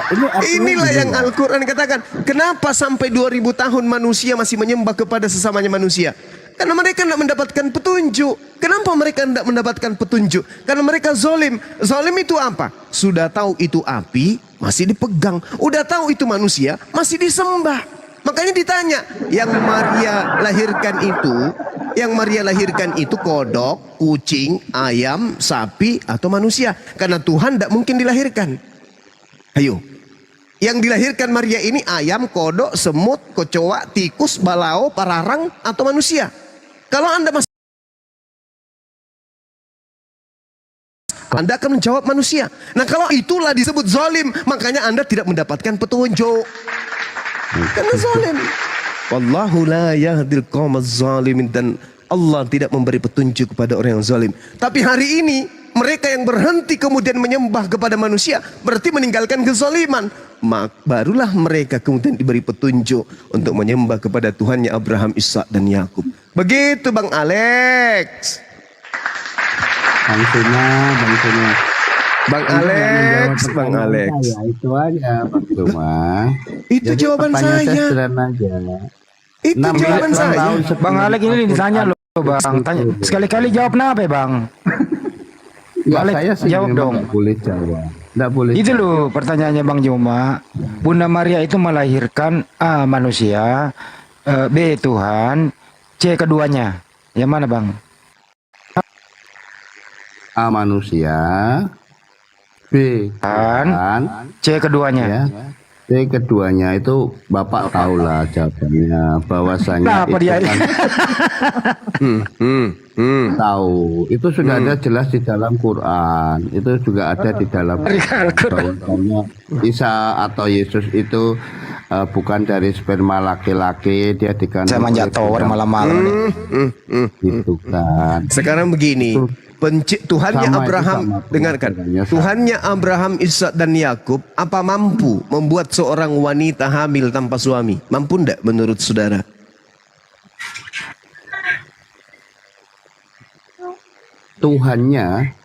Tuhannya Abraham, Ishak dan Yakub mampu tidak membuat seorang wanita hamil tanpa suami? Mampu enggak? Mampu? Iya mampu. Ya mampu. Mampu. Ya mampu.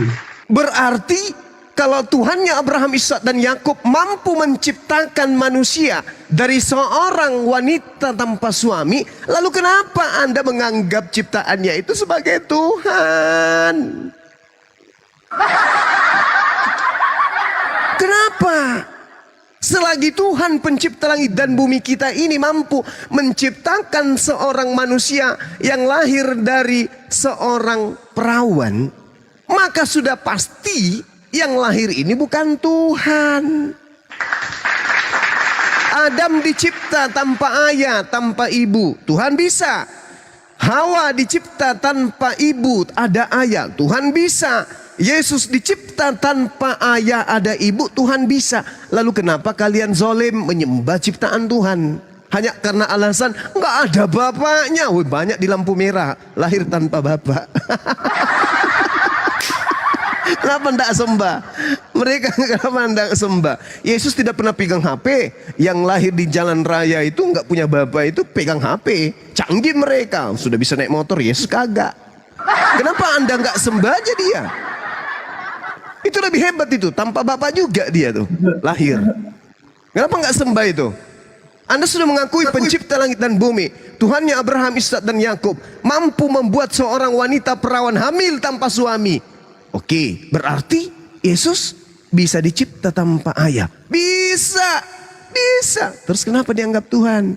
Inilah yang Allah katakan, wa kanal kafiru ala rabbihi zahira wa ikhwanuhum yamdunahum fil gayyi thumma la yuqsirun. Orang-orang kafir itu adalah pembantu-pembantu setan di dalam menyesatkan, dan mereka tidak akan pernah berhenti untuk menyesatkan manusia sampai kiamat datang. Itulah kalian. Iya betul. Bang Billy, entar dulu. Bang Billy. Bang Andi, coba, ya. Bang Andi, coba kan tadi itu pilihan Yesus itu jadi Tuhan itu kapan sih? Kan Yesus itu baru ada sekitar abad 4 sebelum Masehi. Nah, dia jadi Tuhannya itu umur berapa? Apa sebelum itu dia sudah sebelum lahir dia sudah jadi Tuhan? Apa ada umur ada sekian rentan umur waktu dia menjadi Tuhan? Karena tadi ada beberapa teman-teman Kristen ada yang bilang umur 1 tahun dia menjadi Tuhan, ada umur 10 tahun. 10. Coba ditanyakan. Pertanyaannya Bang Billy, di umur berapa Yesus jadi Tuhan, Pak Alek? Yaitu bukan Yesus yang jadi Tuhan, bukan, terbalik-balik. Roh Allah yang diam di dalam Yesus itu roh Allah sendiri. Roh yang diam di dalam Yesus itu adalah roh Allah sendiri. Bukan Yesus kemudian dirubah jadi Tuhan, ya sesat itu. Paham? Jadi di dalam diri Yesus ada Tuhan. Roh, dengar ini, roh yang ada di dalam Kristus selama hidup di dunia 33 tahun itu adalah roh Allah sendiri. Anda nggak mungkin bisa memahami. Oke. Jadi Bunda Maria, jadi menurut Anda Bunda Maria, jadi menurut Anda Bunda Maria menuhankan roh anaknya gitu?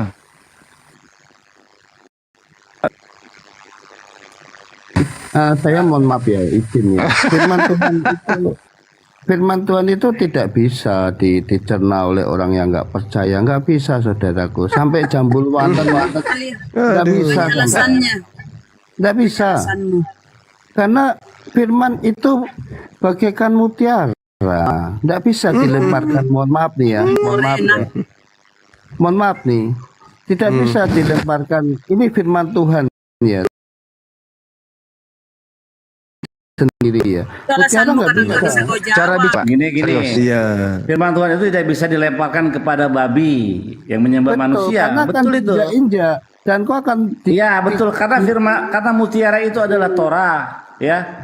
Tidak bisa dikasih kepada babi. Karena ada hal babi makanannya loh. Kalian babi yang dimaksud di situ, babi yang dimaksud dalam pernyataan Yesus itu adalah Romawi dan Yunani. yang mana mereka lah agama Kristen itu. Jangan Anda mengutip ucapan Yesus seakan-akan ucapan Yesus itu diucapkan untuk kami Islam. Enggak. Ucapan Yesus itu untuk kalian. Kalianlah yang melemparkan kitab Torah itu, ajaran Torah itu sebagai sampah. Dalam Filipi 3 itu jelas sekali dikatakan demikian. Roma 3, Roma 7 dikatakan demikian. Gimana ceritanya? Sedangkan kami di Islam menganggap Taurat itu adalah kitab suci yang diwahyukan oleh pencipta langit dan bumi kepada Nabi Musa dan untuk kaumnya. Sedangkan kalian menganggapnya apa? Menganggapnya apa? Kitab Sampah. suci. Itu asumsi salah, Bang Firman. Kalau ada dalilnya gimana? Kalau ada dalilnya gimana? Yesus apa yang bukan Bang dalilnya. Suma kan apal. Aku tidak akan menghilangkan satu titik pun dari hukum Taurat. Sudah betul. Berarti itu. Anda masih menjalankan sabat? Nah, tidak. Kan gitu. Oleh karena itu, itulah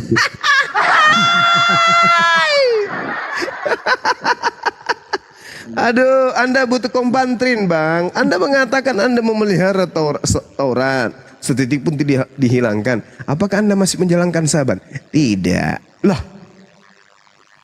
bocor kepala Anda itu, bocor halus. Harus ditambah loh abang ini.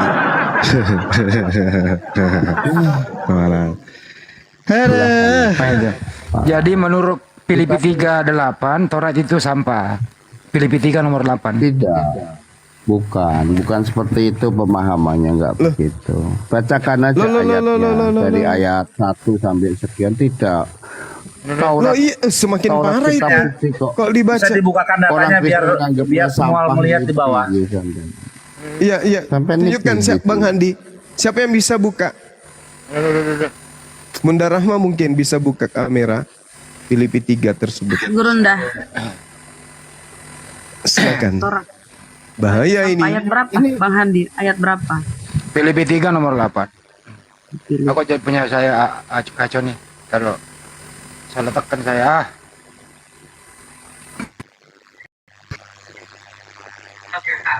Filipi 3 berapa? Ya Allah ya Rabbi. 8. Udah 8. Banyak sekali. Aduh. Oh ini betul, ini sampah. Oh ini ternyata sampah ya, dianggap sampah. Aduh, itu.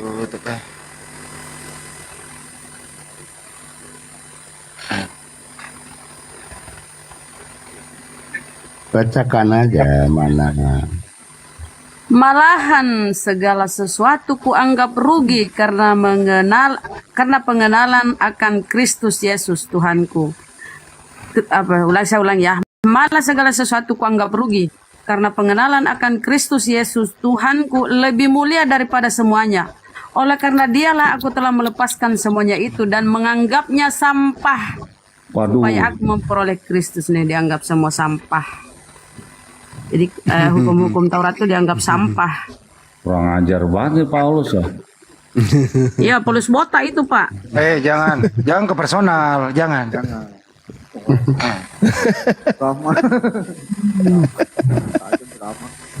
1 Korintus 15. Padahal Tuhannya Paulus itu memelihara hukum Taurat. Tuhannya Paulus dia. Hari Sabat. Hari Ya. Sabat. Wah kacau ini Paulus, gila. Maksudnya nggak gitu. Ya, gimana Ah, dirubah lagi tuh sama dedengkotnya. Dibela. Bukan gitu. Gimana Enggak maksudnya? seperti itu. Baca dari atas, nggak boleh sepotong-sepotong. Baca 1 sampai berapa tadi. Nanti akan dia tuh ceritanya gini. Nah, mantap. Iya betul. Ini kayaknya murid gua nih. Pinter Pak, bener. Heeh. Kalau Paulus mulai itu terpojok, lalu membangga-banggakan diri dulu awalnya tuh di dalam Ya, ayat-ayat sebelumnya. betul, Yang Pak, dimaksud betul. sampah tuh dirinya, kebanggaan diri yang dia bangga-banggakan dirinya itu loh. Itu Paulus. Dirinya itu- Paulus mengaku dirinya, aku yang paling pintar dan di antara orang-orang Farisi. Tuh. Itu Paulus yang sombong, Ada membanggakan kan? diri. Dia tuh membangga-banggakan dirinya itu sebelum dia mengenal Kristus. Tapi begitu mengenal Kristus, dia itu sampah. Dia tuh mengibaratkan dirinya, bukan Tauratnya. Itu aduh, memang kalau nggak bisa. Bilang tidak seorang pun tidak seorang pun dibenarkan karena melakukan hukum Taurat. Itu Kalimat kata Paulus. kalimat alegoris itu. Ibu baca di atasnya. Dia kan banggakan dulu tuh dirinya begini. Itu di atas kepalamu itu botak Pak, apa dibaca di situ. Ya kan. Jadi ini pemahaman yang memang Tidak bisa. potong, Anda tadi kan tidak saya bisa katakan, mengelak. Faktanya sekarang orang Kristen apa hukum Taurat? Itu aja dulu apapun. Apakah hukum Taurat masih berlaku untuk Kristen? Sedangkan di dalam 1 Korintus 15 nomor 56, kuasa dosa adalah hukum Taurat. Barang siapa menjalankan hukum Taurat berarti dia dikuasai dosa. Itu dalil. Jadi Anda mau pembenaran seperti apapun tidak bisa. Udah aku bilang Kristen itu anti Tuhan kan? Udah aku bilang. Jenengan Bang Cuma tanya, lalu menjustis. Ini saya jelasin ya. Tuhan Yesus kan berkata, ya ada tertulis di Taurat, ya janganlah engkau membunuh. Kan gitu betul? Ya Iya, kan? di Taurat itu jangan engkau membunuh. Tapi perintah itu dibatalkan kemudian. Tunggu. Janganlah engkau membunuh. Betul kan? Ada tertulis dalam Taurat, janganlah engkau membunuh. Tapi aku berkata kepadamu, barang siapa yang membenci saudaranya, lanjutkan.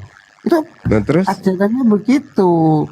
Bukan berarti itu Tauratnya sampah, bukan gitu. Artinya Tuhan ini kalau dulu hukumnya mata ganti mata, gigi ganti ucapan gigi. Yesus jangan Anda gabungkan dengan ucapan Paulus yang mengatakan Taurat sampah itu adalah Paulus.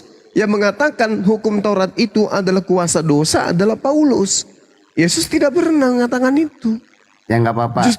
Justru Yesus mengatakan lebih mudah langit dan bumi lenyap daripada setitik dari hukum Taurat itu dibatalkan. Itu pengakuan Yesus.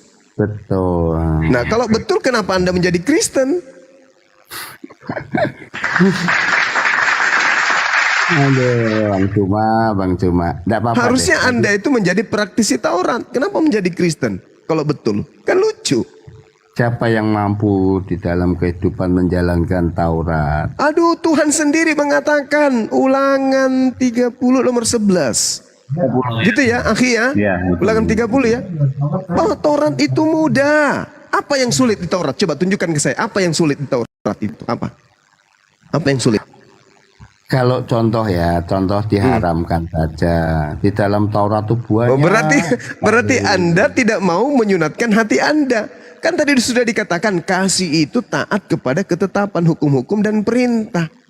Kalau Anda cinta kepada Tuhan yang menciptakan Anda, seberat apapun perintahnya, Anda akan berusaha untuk mentaatinya. Tapi ini tidak, bukan berusaha mentaati, tapi berusaha menghilangkan segala perintah yang ada dalamnya. Filipi 2 nomor 15. Dengan matinya Yesus, maka dia telah membatalkan hukum Taurat. Efesus 2 Mas, Bang. Efesus 2 nomor 15. Dengan matinya Yesus, dia telah membatalkan hukum Taurat beserta segala perintah-perintah yang ada di dalamnya. Jadi Kristen itu bukan lagi menjalankan perintah Tuhan. Makanya saya katakan Kristen itu anti Tuhan. Sekarang gini, perintah Tuhannya jangan membunuh. Ini perintah Tuhannya Abraham, jangan membunuh. Dibatalin.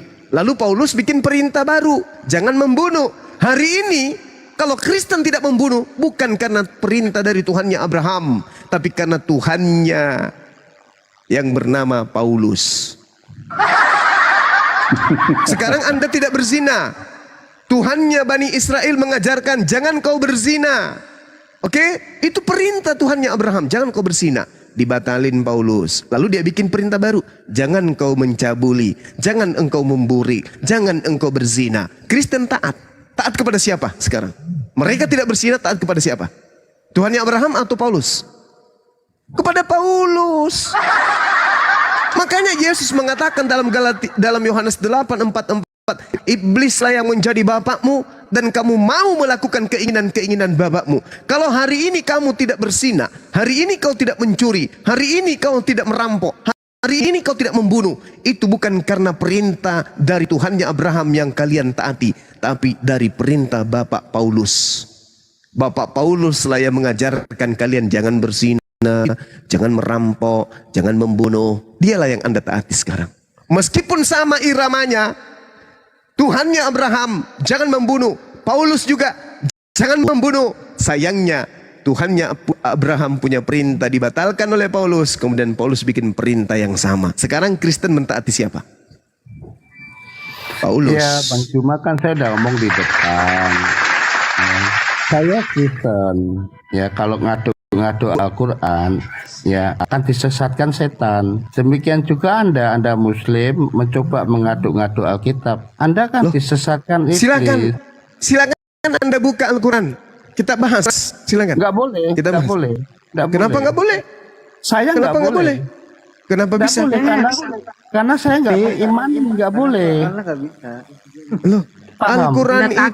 Al-Quran boleh. itu untuk Tidak seluruh umat boleh. manusia. Ketika saya mengimani, saya boleh, tapi saya menghargai. Stop dulu sebentar, Pak Ale. Pak Ale, diam dulu. Lucu Anda ini. Om Billy, Bang Billy, tadi yang dijelaskan Bang Yuma itu, terutama di PL itu ada yang tidak masuk akal, ada yang menyalahi, Bang Billy. Ya, yang disampaikan oleh Zuma itu sudah tepat seperti ajaran Musa, sudah tepat. Tidak ada yang tidak itu dia. tepat. Jadi rasa mengacak-acak Taurat itu. Enggak ada yang tentang konsep ketuhanan, tentang Torah itu sudah seperti yang diajarkan oleh Musa. dengerin ya. Ya kita nggak keberatan. Kenapa Anda yang nggak punya Anda yang keberatan? Karena dia doyan babi. Entar dulu Bunda. Tahan dulu Bunda. Tahan emosi Bunda. Tahan. Dengan baik. Babi. Ya seperti inilah bahwasanya ya. Tuhan atau Paulus pengajarannya tidak menghilangkan Taurat, tidak. Sekarang saya mau nanya ya, kita bilang bahwasanya jangan membunuh, tapi Tuhan katakan ya kan di dalam pengajaran yang disampaikan rasul-rasulnya, engkau membenci aja sudah boleh. Iya, itu ajaran, itu bukan lagi ajaran Tuhan, Pak. Makanya Akhi Billy mengatakan Tuhan berfirman kepada Lukas itu nggak ada. Jadi Anda tidak membunuh itu. Anda tidak membunuh itu bukan lagi karena perintah Tuhan. Makanya Paulus mengatakan, akulah yang menjadi bapakmu. Paulus lo mengaku, akulah yang menjadi bapakmu. Jelas di dalam kitab saudara sendiri mengatakan begitu. Paulus ini mengatakan dengan sangat jelas, akulah yang menjadi bapakmu di dalam Yesus Kristus. Nah, lalu ada ayatnya enggak? Ada. Jelas sekali dalam kitab saudara sendiri. Kenapa Anda tidak beriman kepada apanya? Apanya yang mana? Ayatnya? Ada di dalam kitabnya saudara sendiri mengatakan 1 Korintus 4:15. Iya, ayatnya mana? Anda baca. Sebab sekalipun kamu mempunyai beribu-beribu pendidik dalam Kristus, kamu tidak mempunyai banyak bapak, karena akulah yang dalam Yesus telah menjadi Paulus. Sebab akulah Paulus yang menjadi bapakmu. Sedangkan Yesus sendiri mengajarkan, apa sini? Bocil. Diam dulu, Cil. Diam dulu. Mana. Lanjut Guru lah. Tadi bahannya. Saya bilang ngakak dari dulunya. Ngakak, tapi kamu nggak kedengaran ngakak. Saya ngakak itu artinya tertawa. Tapi dari tadi saya mendengarkan kamu sedih. Melihat mendengarkan kaum sebelah, kaum sebelah yang selalu menjelek-jelekkan agama Kristen gitu. Siapa yang menjelekkan? Bung, Bung. Kotoran sapi itu tidak perlu dijelek-jelekkan. Yang namanya kotoran tetap aja kotoran. Saya mendudukkan perkara pada tempatnya. Kita mengasihi Tuhan perintahkan ini kita mengasihi lagi yang dibawa. Tadi udah dibilang mengasihi musuh lagi. Kristen ini paling pandai. Kristen ini paling pandai. Ketika mereka tersudut, apa yang dikatakan? Kita mengasihi nenek Mukiper, ngasih apa, ngajarin kayak gitu. Bang Juma, kalau Bang Juma aja sih banyak ahli-ahli ya beribu tahun ya. Anda itu cuman hikmatnya tuh hanya bukan masalah hikmat atau apa, Bung. Dengarkan saya, Bung. Dengarkan. Tolong gunakan akal kalian. Dengarkan saya. Dengarkan saya. Anda yang sombong. Anda yang sombong kepada kebenaran. Kitab saudara sendiri, dengarkan. Saya bunyikan suara dari kitab saudara ya, dengarkan ya. Matius 23 nomor 9. Dengarkan baik-baik. Pasang mulut untuk mendengar. Dengarkan.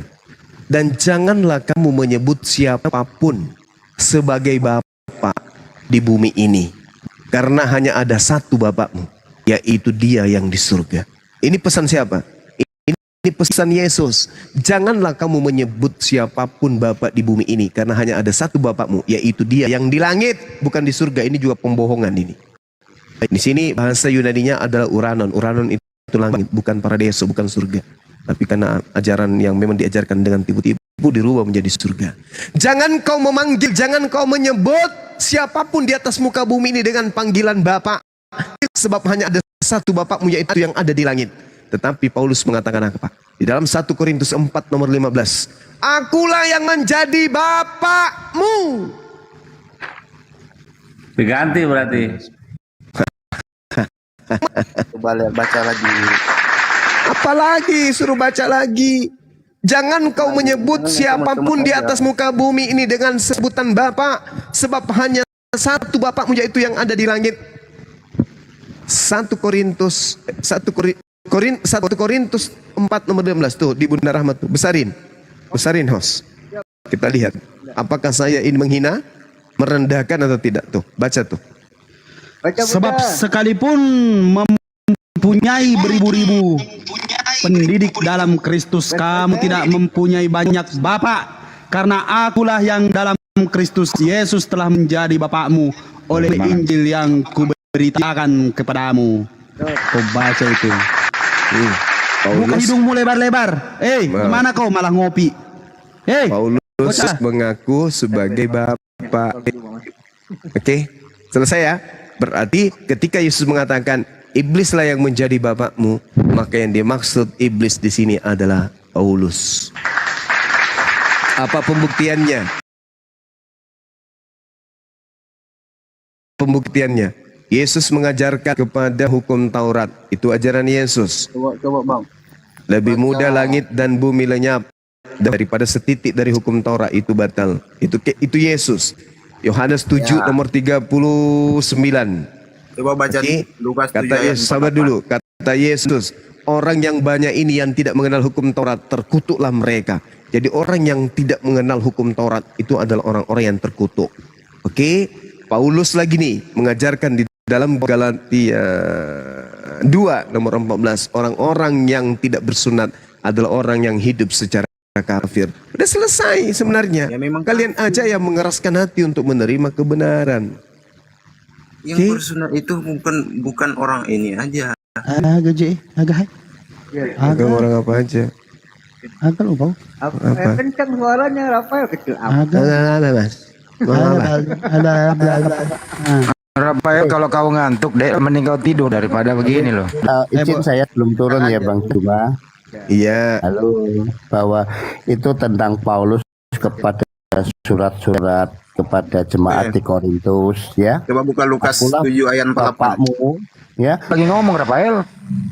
Yang oleh Injil itu belakangnya ada. Jadi yang dimaksud Bapa yang dimaksud oleh Tuhan dengan Bapa yang disampaikan. Iya dah Pak, ya udah nggak bisa Bang. Bapak istirahat aja Pak, intinya Nggak Yesus bisa. Tuhan. Udah. Nggak bisa. Nggak bisa Bang. Yesus Tuhan. Terima kasih semuanya ya Pak, teman-teman ya. Udah. Siapa Intinya yang Yesus Tuhan. Yesus menebus dosa. Coba Anda lakukan pendekatan bahasa original teks. Di dalam Matius 23 nomor 9, jangan kau menyebut siapapun pater. Pater dalam bahasa Yunani, pater dalam bahasa Yunani. Jangan kau menyebut siapapun pater di bumi ini, karena hanya ada satu patermu, yaitu Dia yang di surga, yang di langit. Oke, dalam bahasa Yunani, bukan dalam bahasa Inggris. Ya. Nah, sedangkan kalau di dalam 1 Korintus 4 nomor 15, di situ juga kata pater. Paulus mengaku pater. Akulah yang menjadi patermu. Padahal Yesus mengatakan, jangan kau menyebut pater siapapun di bumi ini. Jadi Anda mau beralasan apa lagi? Paulus mengaku pater dalam bahasa Yunani. Yesus dalam bahasa Yunani melarang jangan kau menyebut pater pater. Siapapun di atas muka bumi ini, Paulus mengaku pater. Berarti iblislah yang menjadi bapakmu dan kamu mau melakukan keinginan-keinginan bapakmu. Sekarang pertanyaan sederhananya untuk menguji bahwa yang Anda sembah adalah iblis atau bukan. Sekarang gini, Yesus mengatakan gini, iblislah yang menjadi bapakmu, patermu, dan kamu ingin melakukan keinginan-keinginan patermu. Pertanyaan saya, atas keinginan siapa Anda kemudian mempertuhankan dan menyembah anak Maria? Jawab. Kalian berdua jawab. Atas keinginan siapa kalian mempertuhankan anak Maria? Jawab. Ya. Selamat malam Bang Juma, selamat ulang tahun ya. Tuhan memberkati, panjang umur ya. Itu aja saya. Ya. Selamat jadi ulang tahun. Makasih ya. Tadi katanya Bang Juma ulang tahun. Iya, ulang tahun Pak ya. Doakan selalu Pak ya. Sehat-sehat selalu. Ya, panjang umur, sukses. Yang mau ulang tahun yang tanggal 25 Desember, Bang. Udah saya. Pak. Oh enggak ya. Yang lain aja Pak, yang lain aja Pak didoain sukses. Dia mah udah sukses banget Pak. Usahanya di mana-mana, gede lagi. Ya, pertanyaan saya tadi itu loh, atas keinginan siapa? Jadi kita ini dipilih, bukan kita memilih Bang Juma. Ya, tapi saya situ Pak. Iya Pak. Bahasa gereja lagi. Gini Pak, Allah yang intinya memilih kita. Iya, Anda tanya saya jawab. Paulus Pak, Paulus yang memilih Bapak, Paulus yang memilih Bapak. Karena harus ada Roh Kudus di dalam diri ini agar bisa memahami sesuatu yang tidak masuk akal. Ya deh Pak ya, sehat-sehat ya Pak ya. Intinya ya, Yesus ya, Tuhan. Iya Pak. Masih. Pokoknya Yesus Tuhan Pak. Lanjut Pak. Turun Pak. Nasihat saya Pak, turun bungkus imanmu pakai 3 karet gelang merah kuning hijau, bungkus imanmu itu Pak. Ya oke. Kita kontrol lagi, masih panjang nih waktu. Kita kontrol lagi, ada si Rafael ini mau seperti apa Rafael? Anda mau bertanya atau seperti apa Rafael?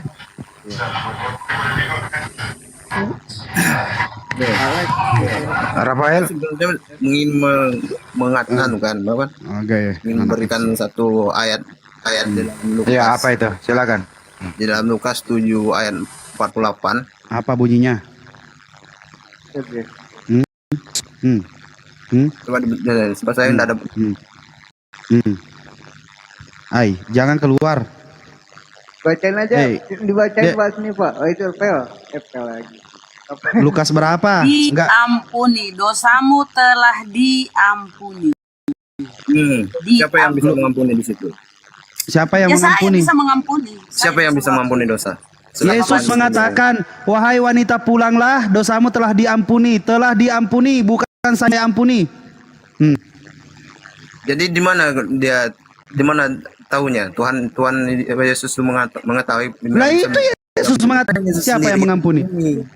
Iya dosamu telah diampuni oleh siapa? Nih, kau coba baca. Nih. Kau mau tahu tidak? Mau tahu tidak kenapa Yesus mengatakan dosamu telah diampuni? Kau buka Yohanes 5 nomor 30 sampai habis tuh kau baca.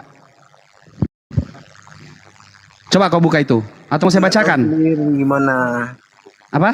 Setiap orang Kristen itu, jadi kalian orang yang oknum ini ya. Iya. Kalian itu sebagai orang yang nggak tahu bahwa karunia untuk mengetahui kerajaan surga itu adalah hanya orang Kristen. Kristen apa? Kayak mana? Coba kau ya. Nih, dengarkan ya. Saya kasih kau dalil biar kamu pelajari, biar kau buka matamu lebar-lebar, dengarkan. Kau buka matamu, saya bacakan ya. Biar kau tidak asal bunyi-bunyi. Bunyi-bunyi itu namanya, kalau kau naik di sini ketemu dengan Bang Zuma, kau harus atur itu tembolok dengan lidah kau itu biar nggak asal bunyi-bunyi. Itu namanya bunyi-bunyi itu. Nih, aku tidak dapat berbuat apa-apa dari diriku sendiri. Aku menghakimi sesuai dengan apa yang aku dengar, dan penghakimanku adil, sebab aku tidak menuruti kehendakku sendiri, melainkan kehendak Dia yang telah mengutus aku. Dia yang mengutus aku. Yesus utusan. Kenapa Yesus bisa menghakimi? Kapan Yesus menghakimi? Yohanes, dengar, Yohanes 5 nomor 26. Yesus bisa menghakimi, diberi kuasa untuk menghakimi sebab Dia adalah anak manusia. Kalau Tuhan, dengar, Kalau dia yang paling Tuhan, tinggi. kalau Dengar dia ya. Tuhan, dia tidak diberi kuasa untuk menghakimi kalau dia Tuhan. Karena Kenapa? dia bisa menghakimi, dia adalah Tuhan itu sendiri karena dia Oh, bisa nggak bisa. menghakimi. Baca dalilmu di Gimana dalam dengan- kitabmu. dengan Muhammad? Bisa Dengarkan, mengampuni dengarkan. dosa Dengarkan, Dek, dengarkan. Muhammad bisa mengampuni Dek, dosa. Adek, dengarkan. Rafael, dengerin Ini, dulu, Rafael. Tuhanmu di dalam kitabmu sendiri diterangkan, Yesus Kristus bisa menghakimi sebab Yesus diberi kuasa kemudian. Diberi kuasa untuk apa? Untuk menghakimi. Kenapa dia diberi kuasa? Karena dia adalah anak manusia. Oke? Karena anak manusia itu artinya apa sebenarnya maksudnya? Anak manusia itu artinya anak ayam. Masih nanya, udah jelas-jelas anak manusia ya anak manusia. Anda tidak mengetahui, anak manusia itu ada menggantikan Adam sebagai manusia pertama. Ilmu dari mana? Dari mana? Kamu tidak mengetahui ilmu dari mana? Kamu tidak menyelami arti Alkitab bagaimana? Nah sekarang kamu anak manusia atau anak ayam kamu ini? Anak manusia itu bukan. Ya, berarti kamu juga Adam. Bukan pengertiannya. Bukan Berarti kau juga pengertiannya penggantinya sebagai Adam manusia gitu? biasa. Oh, Anak dasar. manusia itu adalah anak manusia yang sempurna. Wih. Lihat sendiri. Kalau dia Anak sempurna. manusia, Yesus itu adalah manusia. Sebab dalam Alkitab tertulisan sebelum Abraham ada, aku sudah ada. Coba cari. Dari mana Yesus tahu itu? Dari mana Yesus tahu kalau dia ada sebelum Abraham ada? Dari mana dia tahu? Kok Cari aja ilmunya di bagus? Alkitab. Kamu tahu sendiri Kenapa? kan? Kenapa ilmunya Yesus jauh hebat sekali sampai-sampai dia tahu bahwa dia ada sebelum Abraham ada? Kok Yesus Bukan ilmunya Yesus. Kok ilmunya Yesus sendiri yang hebat sekali? mengatakan, Jikalau Yesus itu dari manusia, dia akan melawan. Tapi dia datang ke dunia adalah untuk mengampuni, untuk menyelamatkan orang manusia, umat Dengan cara menebus. nebus. Menebusnya dengan di kayu salib. Di mana? Ajaran dari mana itu nebus di kayu salib? Ajaran apa itu? Anda tidak membacakan? Ajaran apa yang mengajarkan menebus di atas tiang salib? Ajaran apa? Di Alkitab sendiri. Anda tidak membaca kan? Iya, saya tanya ajaran apa di kitabmu itu kan banyak ada Kristen. ada Ajaran Alkitab. ajaran Kristen, ajaran Alkitab. Yesus pernah mengajarkan enggak? Iya. Menebus dosa dengan cara Aku dibunuh. ditolak. Aku sudah ditolak. Nanti kamu akan ditolak juga katanya kan? Ditolak sudah sebagai wajar, apa dia? Dia ditolak sebagai apa? Dia ditolak sebagai penyelamat, sebagai Mesias. Sebagai Mesias. Mesias tahu enggak? Mesias Yesus itu apa? artinya apa sebenarnya? Dari mana Enggak, saya asal tanya, kata- kamu tahu enggak Mesias itu apa? Mesias itu Tuhan atau manusia? Tuhan yang menyelamatkan. Parah ini. Parah stadium 7 ini, Pak, stadium 7 susah untuk disobati. Arti kata Yesus itu dari bahasa Ibrani. Kalau dalam bahasa Latin apa artinya Yesus itu? Kalau dalam bahasa Latin? Enggak ada Latinnya, Bang. Ada. Dari bahasa Ibrani. Mana ada Yesus Ibrani? Ngarang. Kamu enggak tahu? Enggak tahu. Saya baru dengar kalau Yesus itu bahasa Ibrani. Cil. Turun. Minum. Ini artinya apa? Bukan artinya. Yesus itu dari bahasa Yunani, Yesus. Dan Yesus. Yesus. Iya, apa artinya?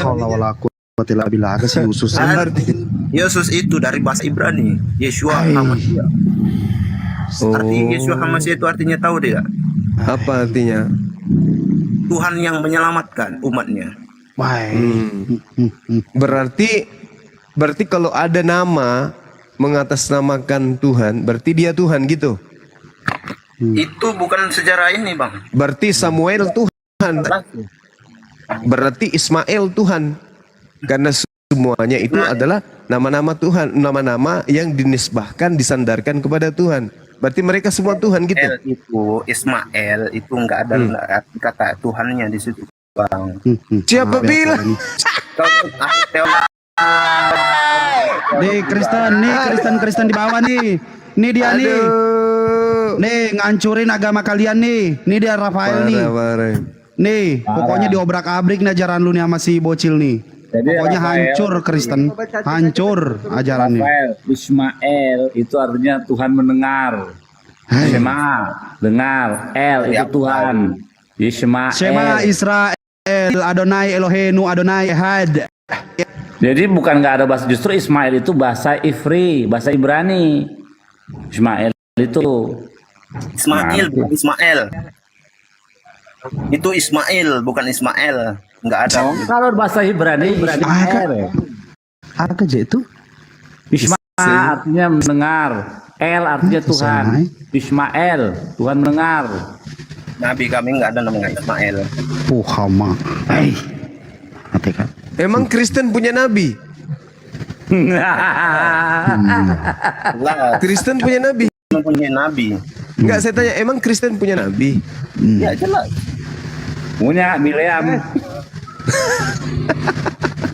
Luga Tambunan, itulah nabi kalian. Jujur aja akui. Iya bang, nabi kami Luga. Tuhan kami itu berasal dari bangsa Yahudi. Bahasa dari batu. Bos, Apa? Tuhan kok punya bangsa dari suku Yahudi, Tuhan kamu. Gila. Tuhan itu adalah Tuhannya Abraham, Ishak dan Yakub.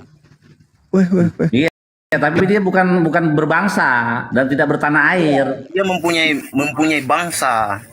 Bangsa kesayangannya adalah Israel. Nah, nomor nicknya di KTP berapa nomor KTP-nya? Coba nih kayaknya mau dites urin nih Dani. Terdaftar nggak tuh sama Hidup Capil? Direhab nggak? Kalau di Indonesia sih nggak ada bang. Rafael, mau direhab nggak Rafael? Nah, itu terdaftar nggak sebagai bangsa apa dia? Ada terdaftar sebagai bangsa Israel. Jadi pakai paspor. Suami pakai paspor. Kalau kita ke Israel pakai paspor bang. Tanya. Domisilimu di mana? Bang Andi. Domisilimu di mana? Pakai paspor Banyu, Mak. Domisilimu di mana Rafael? Ya, kalau domisili sih rahasia bang. Rahasia. Mau direhab nggak? Mau direhab nggak? Tes urin dulu yuk. Yuk. Tes urin dulu mau. Tes urin dulu. Sebentar saya akan kasih lihat ya teks Ismail itu dalam Torah. Ya pakai ditangkepin lagi, Pak. Gak apa-apa, jadi biar kata dia kan Ismail itu bukan bahasa Ibrani. Ini udah kesumbat. Yang kayak begini udah kesumbat. Ini udah kesumbat ini. Kesumbat udah. Mampet udah. Udah nggak ketolong. Ketuhanan Israel itu namanya Yahweh. Saya yang sudah tidak bisa tertolong. Kabur. Siapa yang turunin? Kondusif dulu aja ya. Bang Billy dibuka sambil di absen. Anabel. Pagi Anabel. Pagi. Teman nih. Halo Anabel, selamatkan pagi. Bagaimana kabar saya?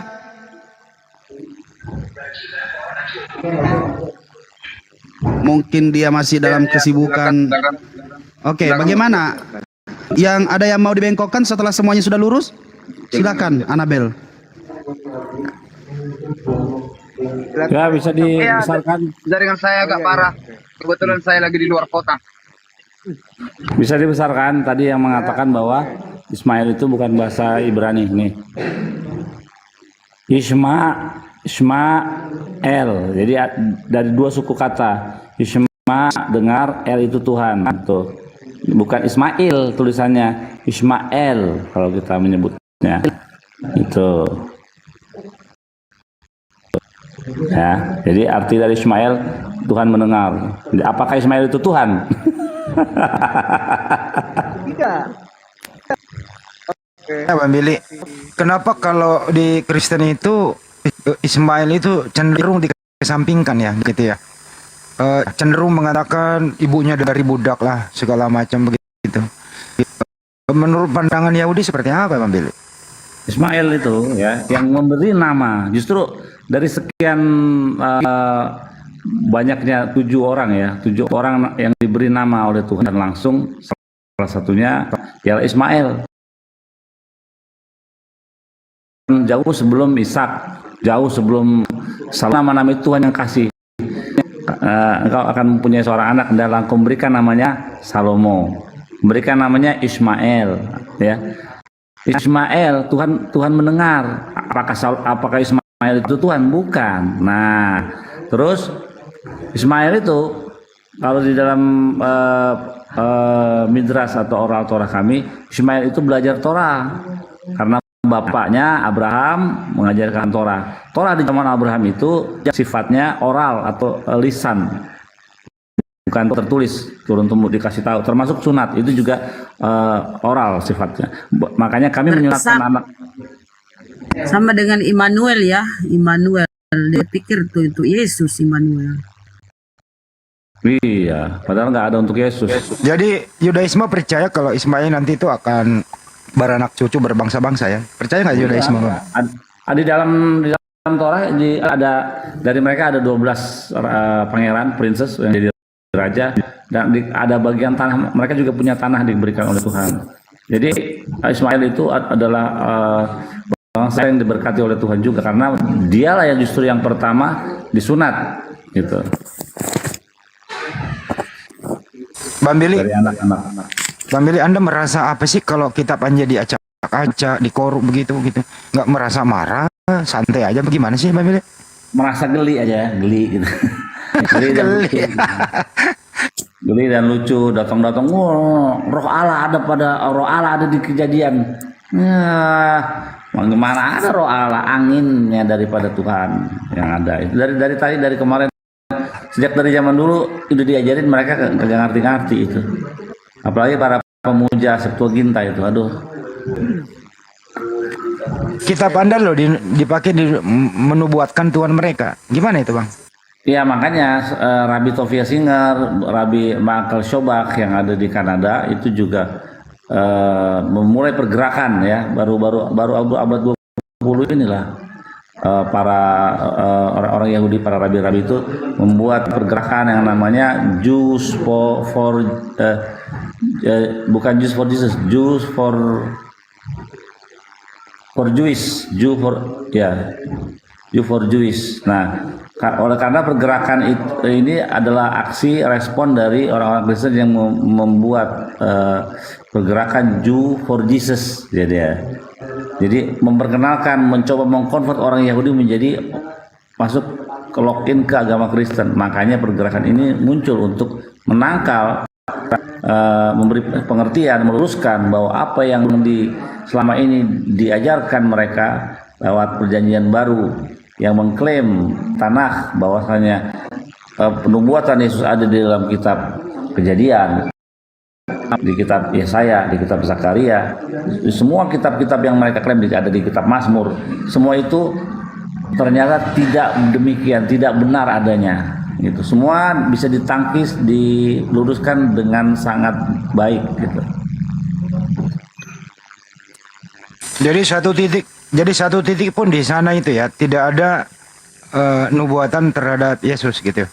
Ya, kita berharap Yesus itu Mesias, tapi begitu diperiksa, ya, pertama Yesus itu tidak punya garis keturunan Yehuda, dia dari roh, jadi nggak bisa jadi Mesias.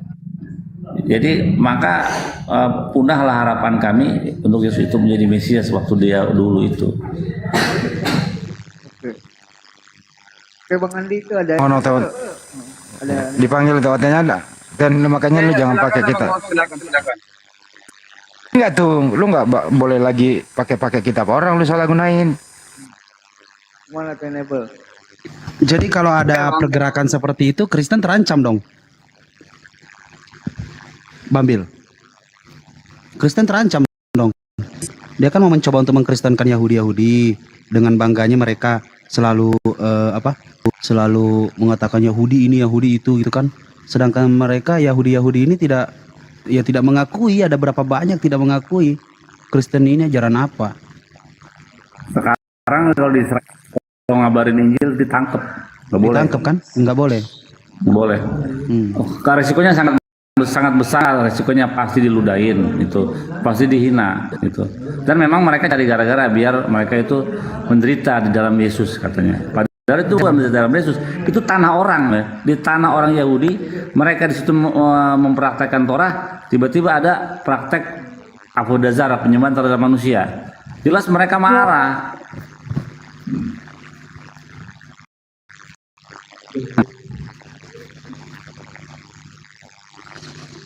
Oh, bocah-bocah itu ya.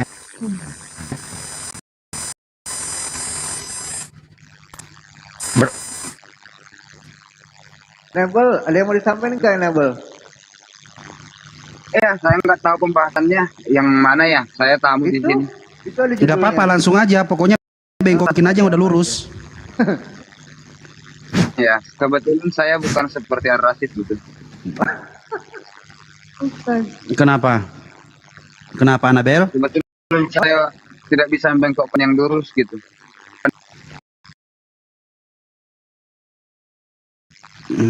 Yang mana yang sudah lurus? Yang anda luruskan yang mana? Ya, kalau saya bilang lurus menurut Anda bengkok, ya mau gimana menyatukan persepsi kan? Yang mana yang lurus menurut anda? Ya, kalau dia presisi lurus. Ketika dikatakan bahwasanya yang mati itu adalah manusia, apa yang mati itu adalah Tuhan, Anda mengatakan yang mati itu manusia. Gimana ceritanya? Ya, itu kan persepsi dan perspektif masing-masing, Ar-Rasyid. Bukan persepsi, itu kan tertulis. Barang siapa di antara kalian yang memakan roti dan meminum cawan ini, maka kita telah mengabarkan kematian Tuhan. Tuhan, kenapa kalian bilang yang mati itu manusia? Itu kan ada di kitab. Nah, ini yang kalian bengkokkan. Ketika sudah lurus mengatakan bahwasanya yang mati itu adalah Tuhan, kalian mengabarkan kematian Tuhan, malah kalian bilang bukan, itu yang mati manusia. Gimana? Iya, jadi yang mati itu Tuhan apa manusia? Atau enggak, Ar-Rasyid dulu lah berbicara biar saya ngomong. Ya enggak, saya nanya. Saya nanya, yang mati itu Tuhan apa manusia? Ya, yang mati itu sebetulnya bukan Tuhan ya, tetapi bukan Tuhan. Konsep dari kedagingannya. Salah berarti. Salah itu kitab. Salah itu tulisannya. Yang makan roti dan meminum cawan itu maka kita telah memberitakan kematian Tuhan. Itu salah. Ya begini ya Rasid, apa yang kita sampaikan adalah implementasi dari pikiran. Jadi kalau kita berbicara ada pendengar, ada yang mendengar gitu. Jadi selesaikan dulu pembicaraan Anda baru saya ngomong gitu. Ya udah, coba jelaskan. Coba jelaskan siapa yang paling benar, kamu apa kitabnya? Silakan. Jadi ini memang sudah pembahasan yang bolak-balik ya. Yesus itu hanyalah sebagai nama dalam kemanusiaan. Saya pun bisa bernama Yesus, tetapi bagaimana karakter saya? Apakah sesuai dengan Tuhan Yesus? Tidak. Jadi Tuhan Yesus itu adalah Tuhan atau dalam arti pendekatannya sesembahan ya. Nah, Yesus nama yang menjadi manusia atau konsep kedagingan. Nah, Tuhan Yesus pernyataan Tuhan ke dalam manusia sebagai bentuk daging untuk menggenapi seluruh firman dan nubuatnya. Lalu? Loh. Halo? Halo? Kenapa Pak? Mau membengkokkan juga yang sudah lurus?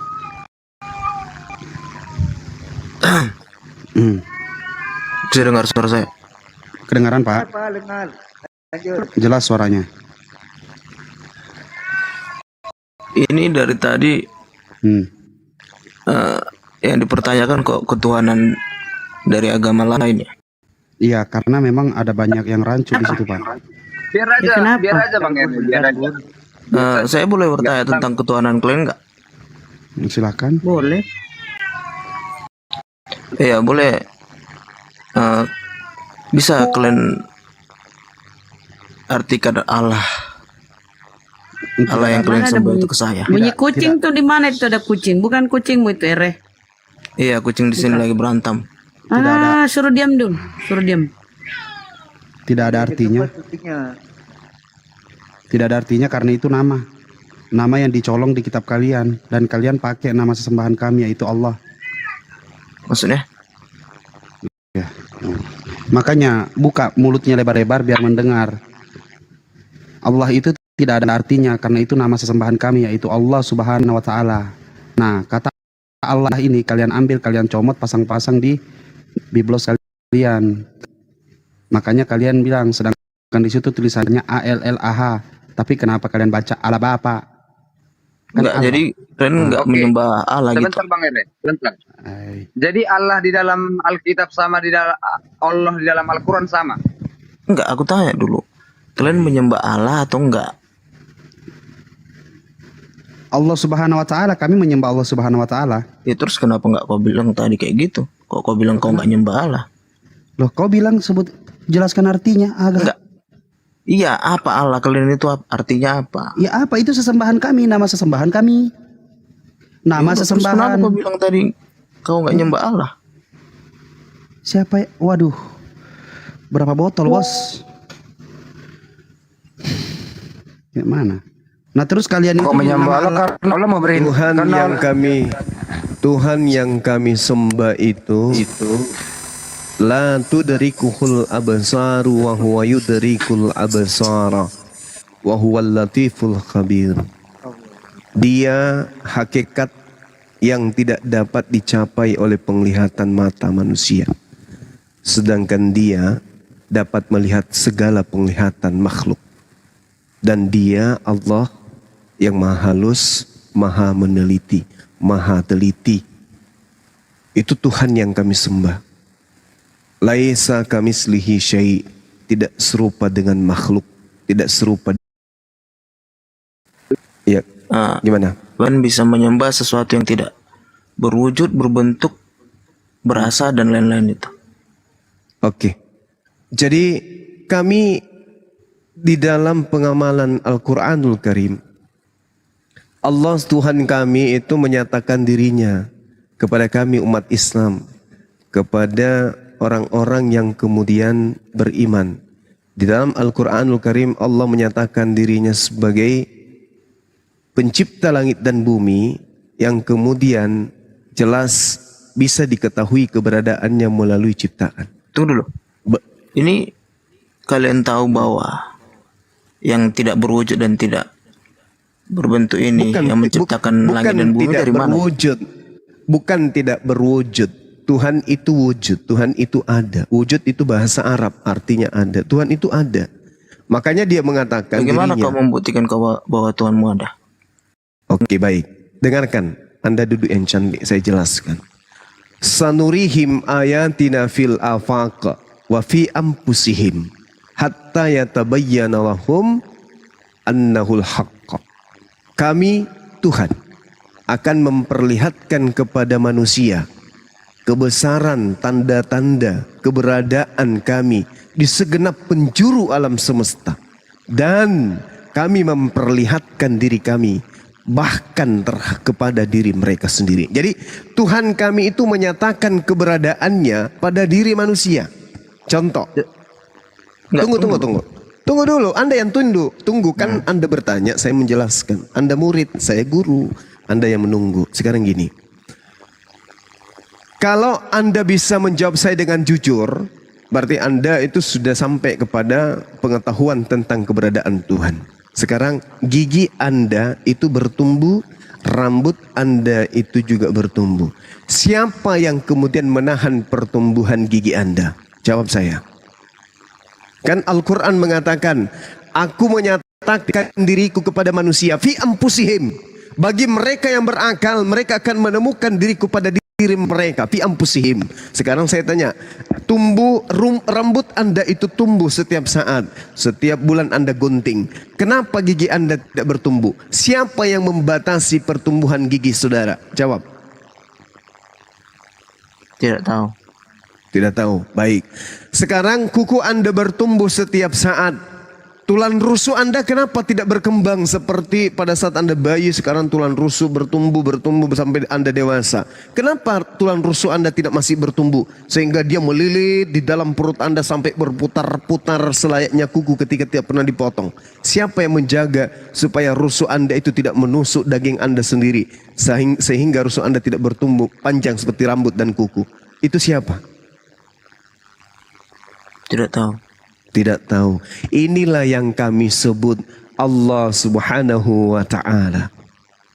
Jadi keberadaan Allah Subhanahu wa Ta'ala itu ada jelas bagi orang-orang yang beriman. Tapi orang yang tidak beriman nanti mengaku Tuhan itu ada kalau dia lihat. Sementara Al-Quran mengatakan la tudarikuhul absaru wa huwa yudarikul absara. Allah pencipta langit dan bumi tidak bisa dicapai oleh penglihatan manusia. Tidak bisa dicapai. Kenapa? Mata kita terbatas. Anda sekarang ada di Jakarta misalnya. Coba lihat kota Makassar. Apakah Anda bisa melihat kota Makassar? Tidak bisa. Apakah demikian berarti Makassar itu kagak ada? Karena Anda tidak melihatnya? Tidak. Makassar tetap ada. Hanya mata Anda saja yang tak mampu melihatnya. Kenapa demikian? Karena Anda punya keterbatasan. Sedangkan Tuhan pencipta langit dan bumi itu maha tinggi. Dia bertahta di atas arash. Di atas singgasana dia bertahta. Tempat yang maha tinggi. Dia ada di sana kemudian. Lalu bagaimana mungkin mata yang punya keterbatasan mampu melihat Tuhan? Hanya orang-orang berimanlah yang mampu melihat keberadaan Tuhan itu. Nah, sekarang, bagaimana pola logika sederhananya? Kita tidak pernah melihat bahwa di Makassar ini ada seekor badak. Tapi manusia yang berakal mampu melihat bahwa di Makassar ada badak ketika dia melihat ada jejak-jejak badak. Meskipun badaknya dia tidak pernah lihat, tetapi ada jejak kaki badak, maka orang berakal akan mengatakan badak ada di kota Makassar. Kenapa? Ada jejaknya. Nah, begitulah Allah. Allah tidak kita lihat. Sabar. Satu menit lagi. Allah tidak bisa dilihat. Tetapi alam semesta ini adalah jejak keberadaannya. Kita ini adalah jejak keberadaannya. Adanya kita karena adanya yang menciptakan. Kalau yang menciptakan kita itu tidak ada, mustahil kita ada. Karena kita ada, maka otomatis penciptanya ada. Maka itulah yang kami imani, Sang Maha Suci yang lagi Maha Tinggi. Nah sekarang, apakah Tuhannya Bani Israel itu yang datang lebih dulu menyatakan diri kepada Abraham, Ishak dan Yakub itu berwujud, berbentuk? Tidak. Laisa kamitslihi syai'. Tuhan tidak serupa dengan makhluk. Yeremia 10 nomor 6, 2 Samuel 7:22. Pencipta langit dan bumi kita ini itu tidak sama dengan apapun. Maha tinggi, maha besar. Tidak sama dengan apapun. Sama di Al-Quran juga demikian. Sedangkan Tuhan lahir brojol di kandang binatang. Maka Tuhan yang benar itu adalah Tuhan yang itu ada tiga, ada Trinititas namanya. Tuhan Anda ada Tuhanku tiga. Allah Bapa, Yesus Kristus dan Roh Kudus. Berarti Tuhan Anda ada tiga. Trinitas apa Trinititas? Tadi bilangnya Trinititas. Ya, Trinititas. Apa itu? Atau Tritunggal juga bisa dibilang. Oke, berarti Tuhan Anda ada tiga. Ya, bukan tiga, tapi bukan 3 biji. Dong, kalau tapi itu ragu, jangan tapi. Itu Tuhanku itu ibaratkan seperti pohon. Ada daun, buah, dan akar. Tapi pohon itu cuma satu gitu. Begitu. Wah, kacau ini orang. Tuhan samakan dengan pohon, gila. Di pohon itu, Bung, ada akar, ada kulit, ada kemudian batang, ada ranting, ada daun, ada apa lagi? Ada buah, ada bunga. Kok banyak kali Tuhan Anda? Daun, buah, dan akar. Nah, apakah bisa tiga-tiganya ini tanpa pelengkap batang? Bisa. Iya, batang itu ya akar. Beda akar dengan batang. Aduh, bahaya ini. Sekolah biologi di mana ini orang? Akar itu, batang itu dari mana? Buah dari mana? Iya. Kalau buah itu kan dari biji. Itu susah banget jawabnya. Bisa. Makanya Tuhan mengatakan tidak serupa dengan apapun. Jadi Tuhan tidak bisa dianalogikan dengan pohon lah, dengan manusia lah, dengan apa. Nggak bisa. Betul. Keluaran 33 nomor 20 tidak ada orang yang bisa melihat Tuhan. Jadi kalau tidak ada yang melihat Tuhan, bagaimana kita bisa menjelaskan Tuhan itu kayak begini? Tuhan itu maha melihat. Tuhan itu maha mendengar. Tuhan itu maha perkasa. Nggak bisa dikaitkan dengan logika. seperti juga Tuhan kamu. Oh, salah. Tuhan Anda itu Ya masuk udah, logika. coba kasih Sekarang kan begini. kelogikaan Sekarang Tuhan. begini. Coba mana Sekarang begini. buktinya bentuk Tuhanmu? Bahwa Kan udah Tuhanmu itu dibilang. ada. Kan sudah dibilang Tuhan itu ada, tapi kita tidak mampu kemudian menarasikan wujudnya seperti apa. Ya berarti itu tidak ada namanya. Loh, sekarang begini. Bisa enggak kamu bentuk akalmu seperti apa? Bentuk akalmu seperti apa? Dari tadi jawabanku tidak Saya tahu. tanya bentuk Enggak bertanya. akalmu seperti apa? Saya tanya bentuk akalmu seperti apa? Ya tidak tahu. Sama seperti Tuhanmu itu tidak tahu. Berarti akalmu nggak ada. Ya karena memang tidak bisa dilihat. Sekarang saya tanya, akalmu ada atau tidak ada? Tidak ada. Kamu tidak berakal berarti. Ya, sama seperti Tuhanmu tidak ada. Berarti saya berbicara dengan ayam dari tadi. Iya. Makhluk yang Saya tak juga berakal ternyata. Menyembah ayam dari tadi ya, menyembah seseorang. Loh, ayam itu ada, ayam itu ada. Yang saya tanya ini Anda mengaku Anda tidak berakal. Berarti Anda ini hewan, betul? Ya berarti Anda juga mengaku bahwa Tuhanmu itu tidak ada ya. Lah, sekarang begini, fakta nih, fakta. Jangan emosi fakta dulu. juga Fakta. bahwa Tuhanmu tidak ada, kan? Faktanya akalmu ada, betul? Nggak bisa kulihat. Tapi ada, betul? Ya tidak ada karena tidak kulihat. Oh gitu. Jadi sekarang begini. Rasa manis itu ada atau tidak? Ada karena berasa. Kamu bisa lihat? Ya, tapi ada rasanya. Akalmu kamu merasakan ada atau tidak? Ya, tidak ada. Karena Kamu tidak tidak merasa kalau kamu punya akal? Enggak ada rasanya. Jadi yang kamu pakai berpikir ini apa? Dia udah ngaku kalau dia nggak punya akal. Jadi yang kamu pakai berpikir Akal itu ini bisa apa? dirasakan. Hah? Jadi yang kamu Iya, pakai berpikir ini apa? Iya, akal bisa dirasakan. Akal bisa dirasakan. Manis bisa dirasakan. Bisa kamu tunjukkan rasa manis itu wujudnya seperti apa? Wujudnya ya rasa itu. Iya, seperti apa wujud rasa itu? Nggak perlu wujud. Kenapa nggak perlu? Wujudnya, ya rasa Anda itu wujudnya.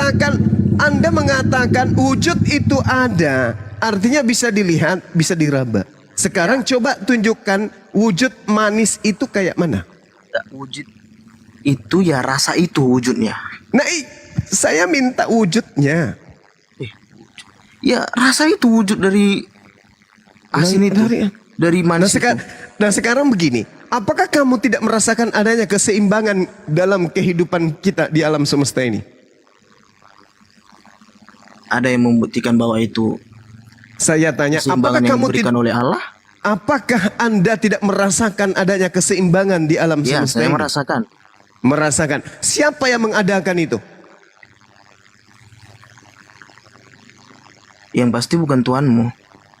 Lalu Tuhannya siapa? Pokoknya ada.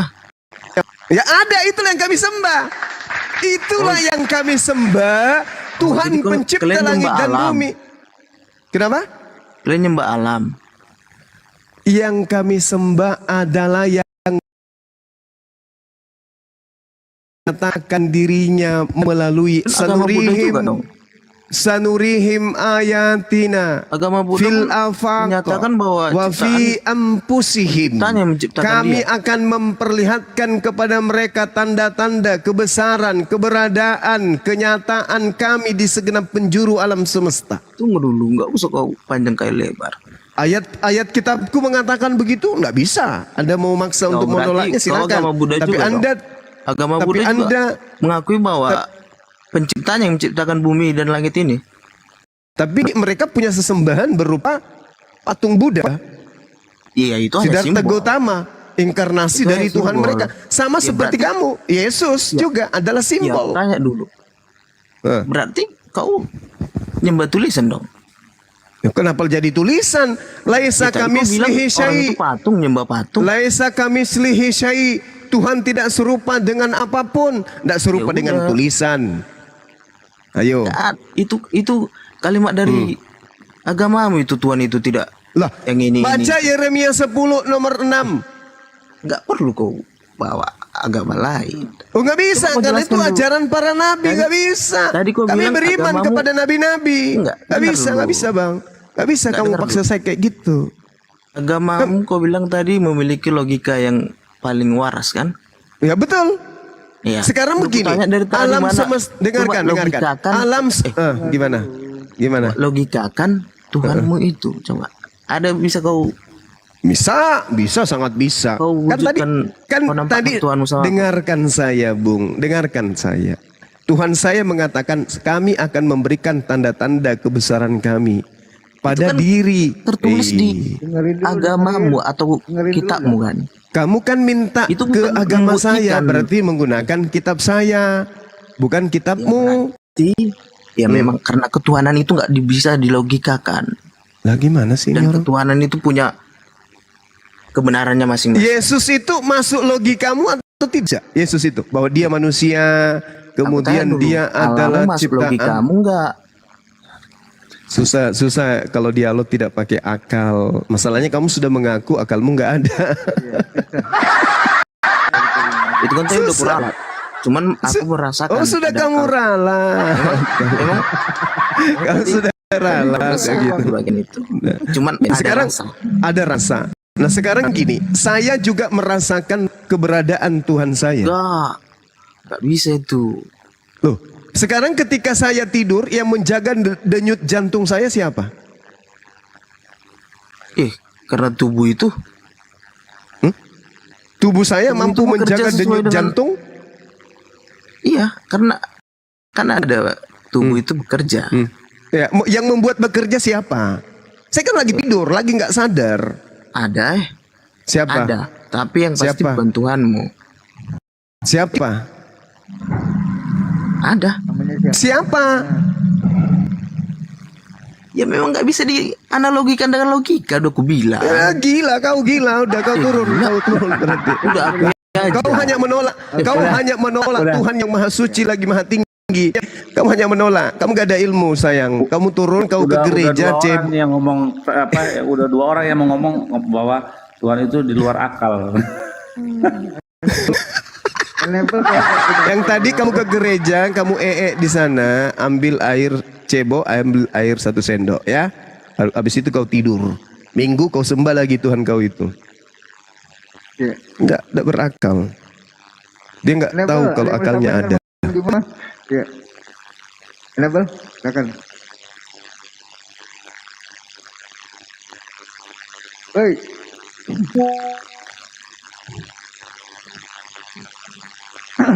Enable. Tidur dia.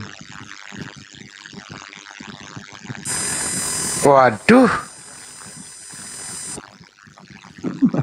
Mengaku tidak berakal, susah. Gimana kita mau dialog?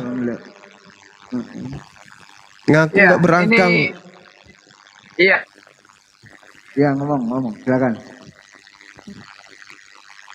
Ya, saya dengar. Ya, Enable ngomong. Ini apanya Kamu dari tadi metodenya gimana ya?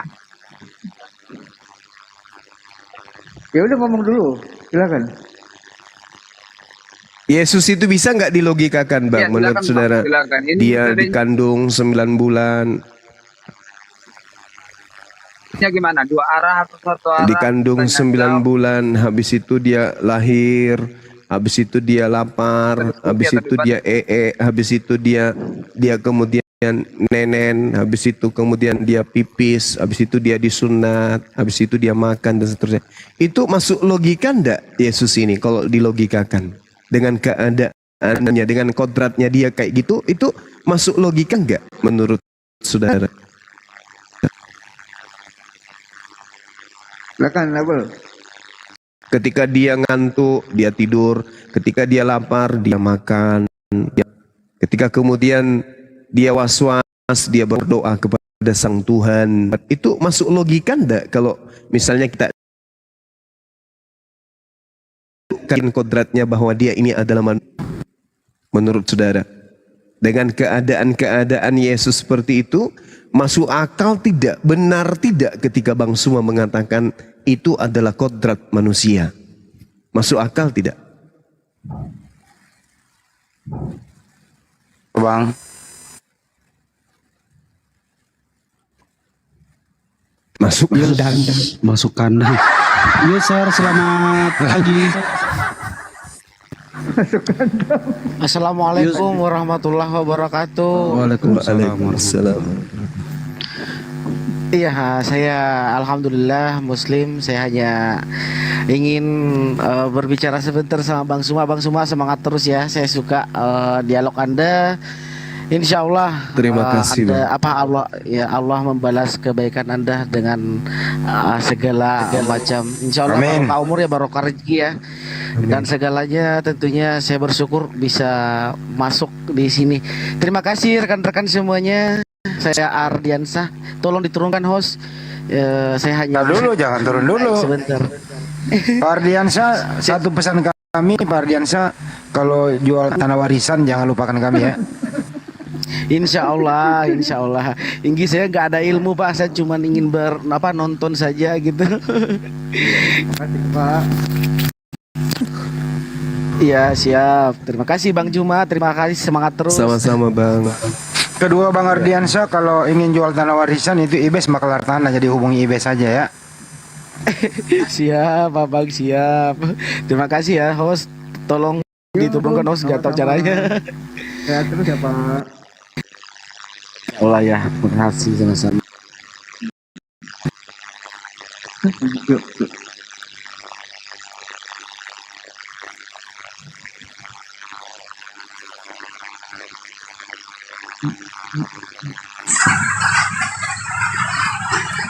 Turunin dulu gimana caranya? Turun. Pencet itunya. Coba. Pencet pojokannya. Cara pencet. Gak ngerti gua. Itu udah turun. Udah. Itu satu siapa tuh kali namanya? Jo, selamat malam Jo. Halo. Noise sekali Bang Handi. Makin nak bro, Bang Handi. Tumben-tumben. Chef Jaksel USA. Halo, assalamualaikum. Waalaikumsalam. Gimana Pak? Aduh, terima kasih nih dinaikin. Iya. Saya cuma mau bilang aja, ini Bang Zuma sangat viral loh di sini. Minggu Masya lalu Allah. saya ada pertemuan komunitas Indonesia di Amerika. Anak Masya Allah. teman saya ulang tahun. Itu bapak-bapaknya gosipin Bang Zuma ini. Masya Hebat Allah. sekali. Sampai di sini loh. Saya nggak gimana cuman tiba-tiba mereka kalian main TikTok kok, iya Bang Zuma ya, bla bla bla, api dan semuanya. Masya Allah. Siap, terima kasih Akhi. Sehat-sehat selalu di sana ya. Iya, jadi meskipun Bang Zuma sering dijelek-jelekan, tapi di sini sangat viral di Amerika. Masya Allah. Begitu aja Siap. kira-kira. Terima kasih saya sudah dinaikin. Terima kasih telah diturunkan kembali. Di sana ya, di US ya? Di USA. Iya, saya di dekat Washington DC, di NV. Oh, di Washington DC.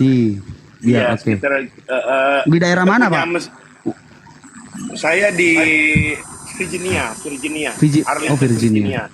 Oh, Dan jauh Pak dari kita Jauh punya dari masjid Cirebon, Imam ya? Center ya, selalu penuh dengan jamaah. Dan semua masjid-masjid di Amerika ini penuh dengan jamaah. Sholat maghrib penuh, subuh juga alhamdulillah. Masya Allah. Juga. Di ini aja Pak, di waduh, siapa ini yang noise sekali nih? Di screenshot aja Pak. Jadi kalau ada yang ngomongin Bang Zuma, tunjukin aja Bang Zuma ini maksudnya gitu. Iya Ya, sih, kayak salam ya, Pak. Iya. saya Bang Damain, terus bapak sinilah bapak-bapak Siap. teman-teman saya.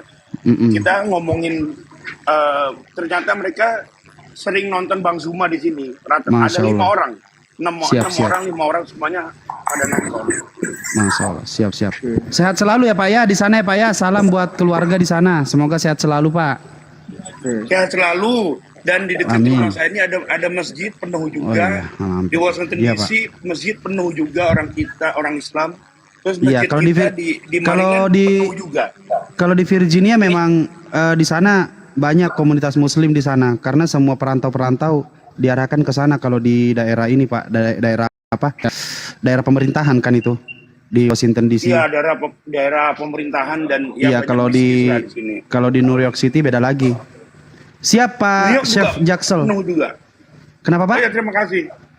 Di New York juga penuh juga, banyak teman. Iya New York, tapi ada juga daerahnya. Saya lupa apa itu namanya. Di Queens. Dulu saya pernah nggak main ke sana. Siap Pak. Ya udah, terima kasih. Lanjut, saya turun. Siap 86 Pak. Terima kasih. Sehat-sehat selalu. Assalamualaikum warahmatullahi wabarakatuh. Warahmatullahi wabarakatuh. Pak Jo, selamatkan pagi. Kalideres, iya benar.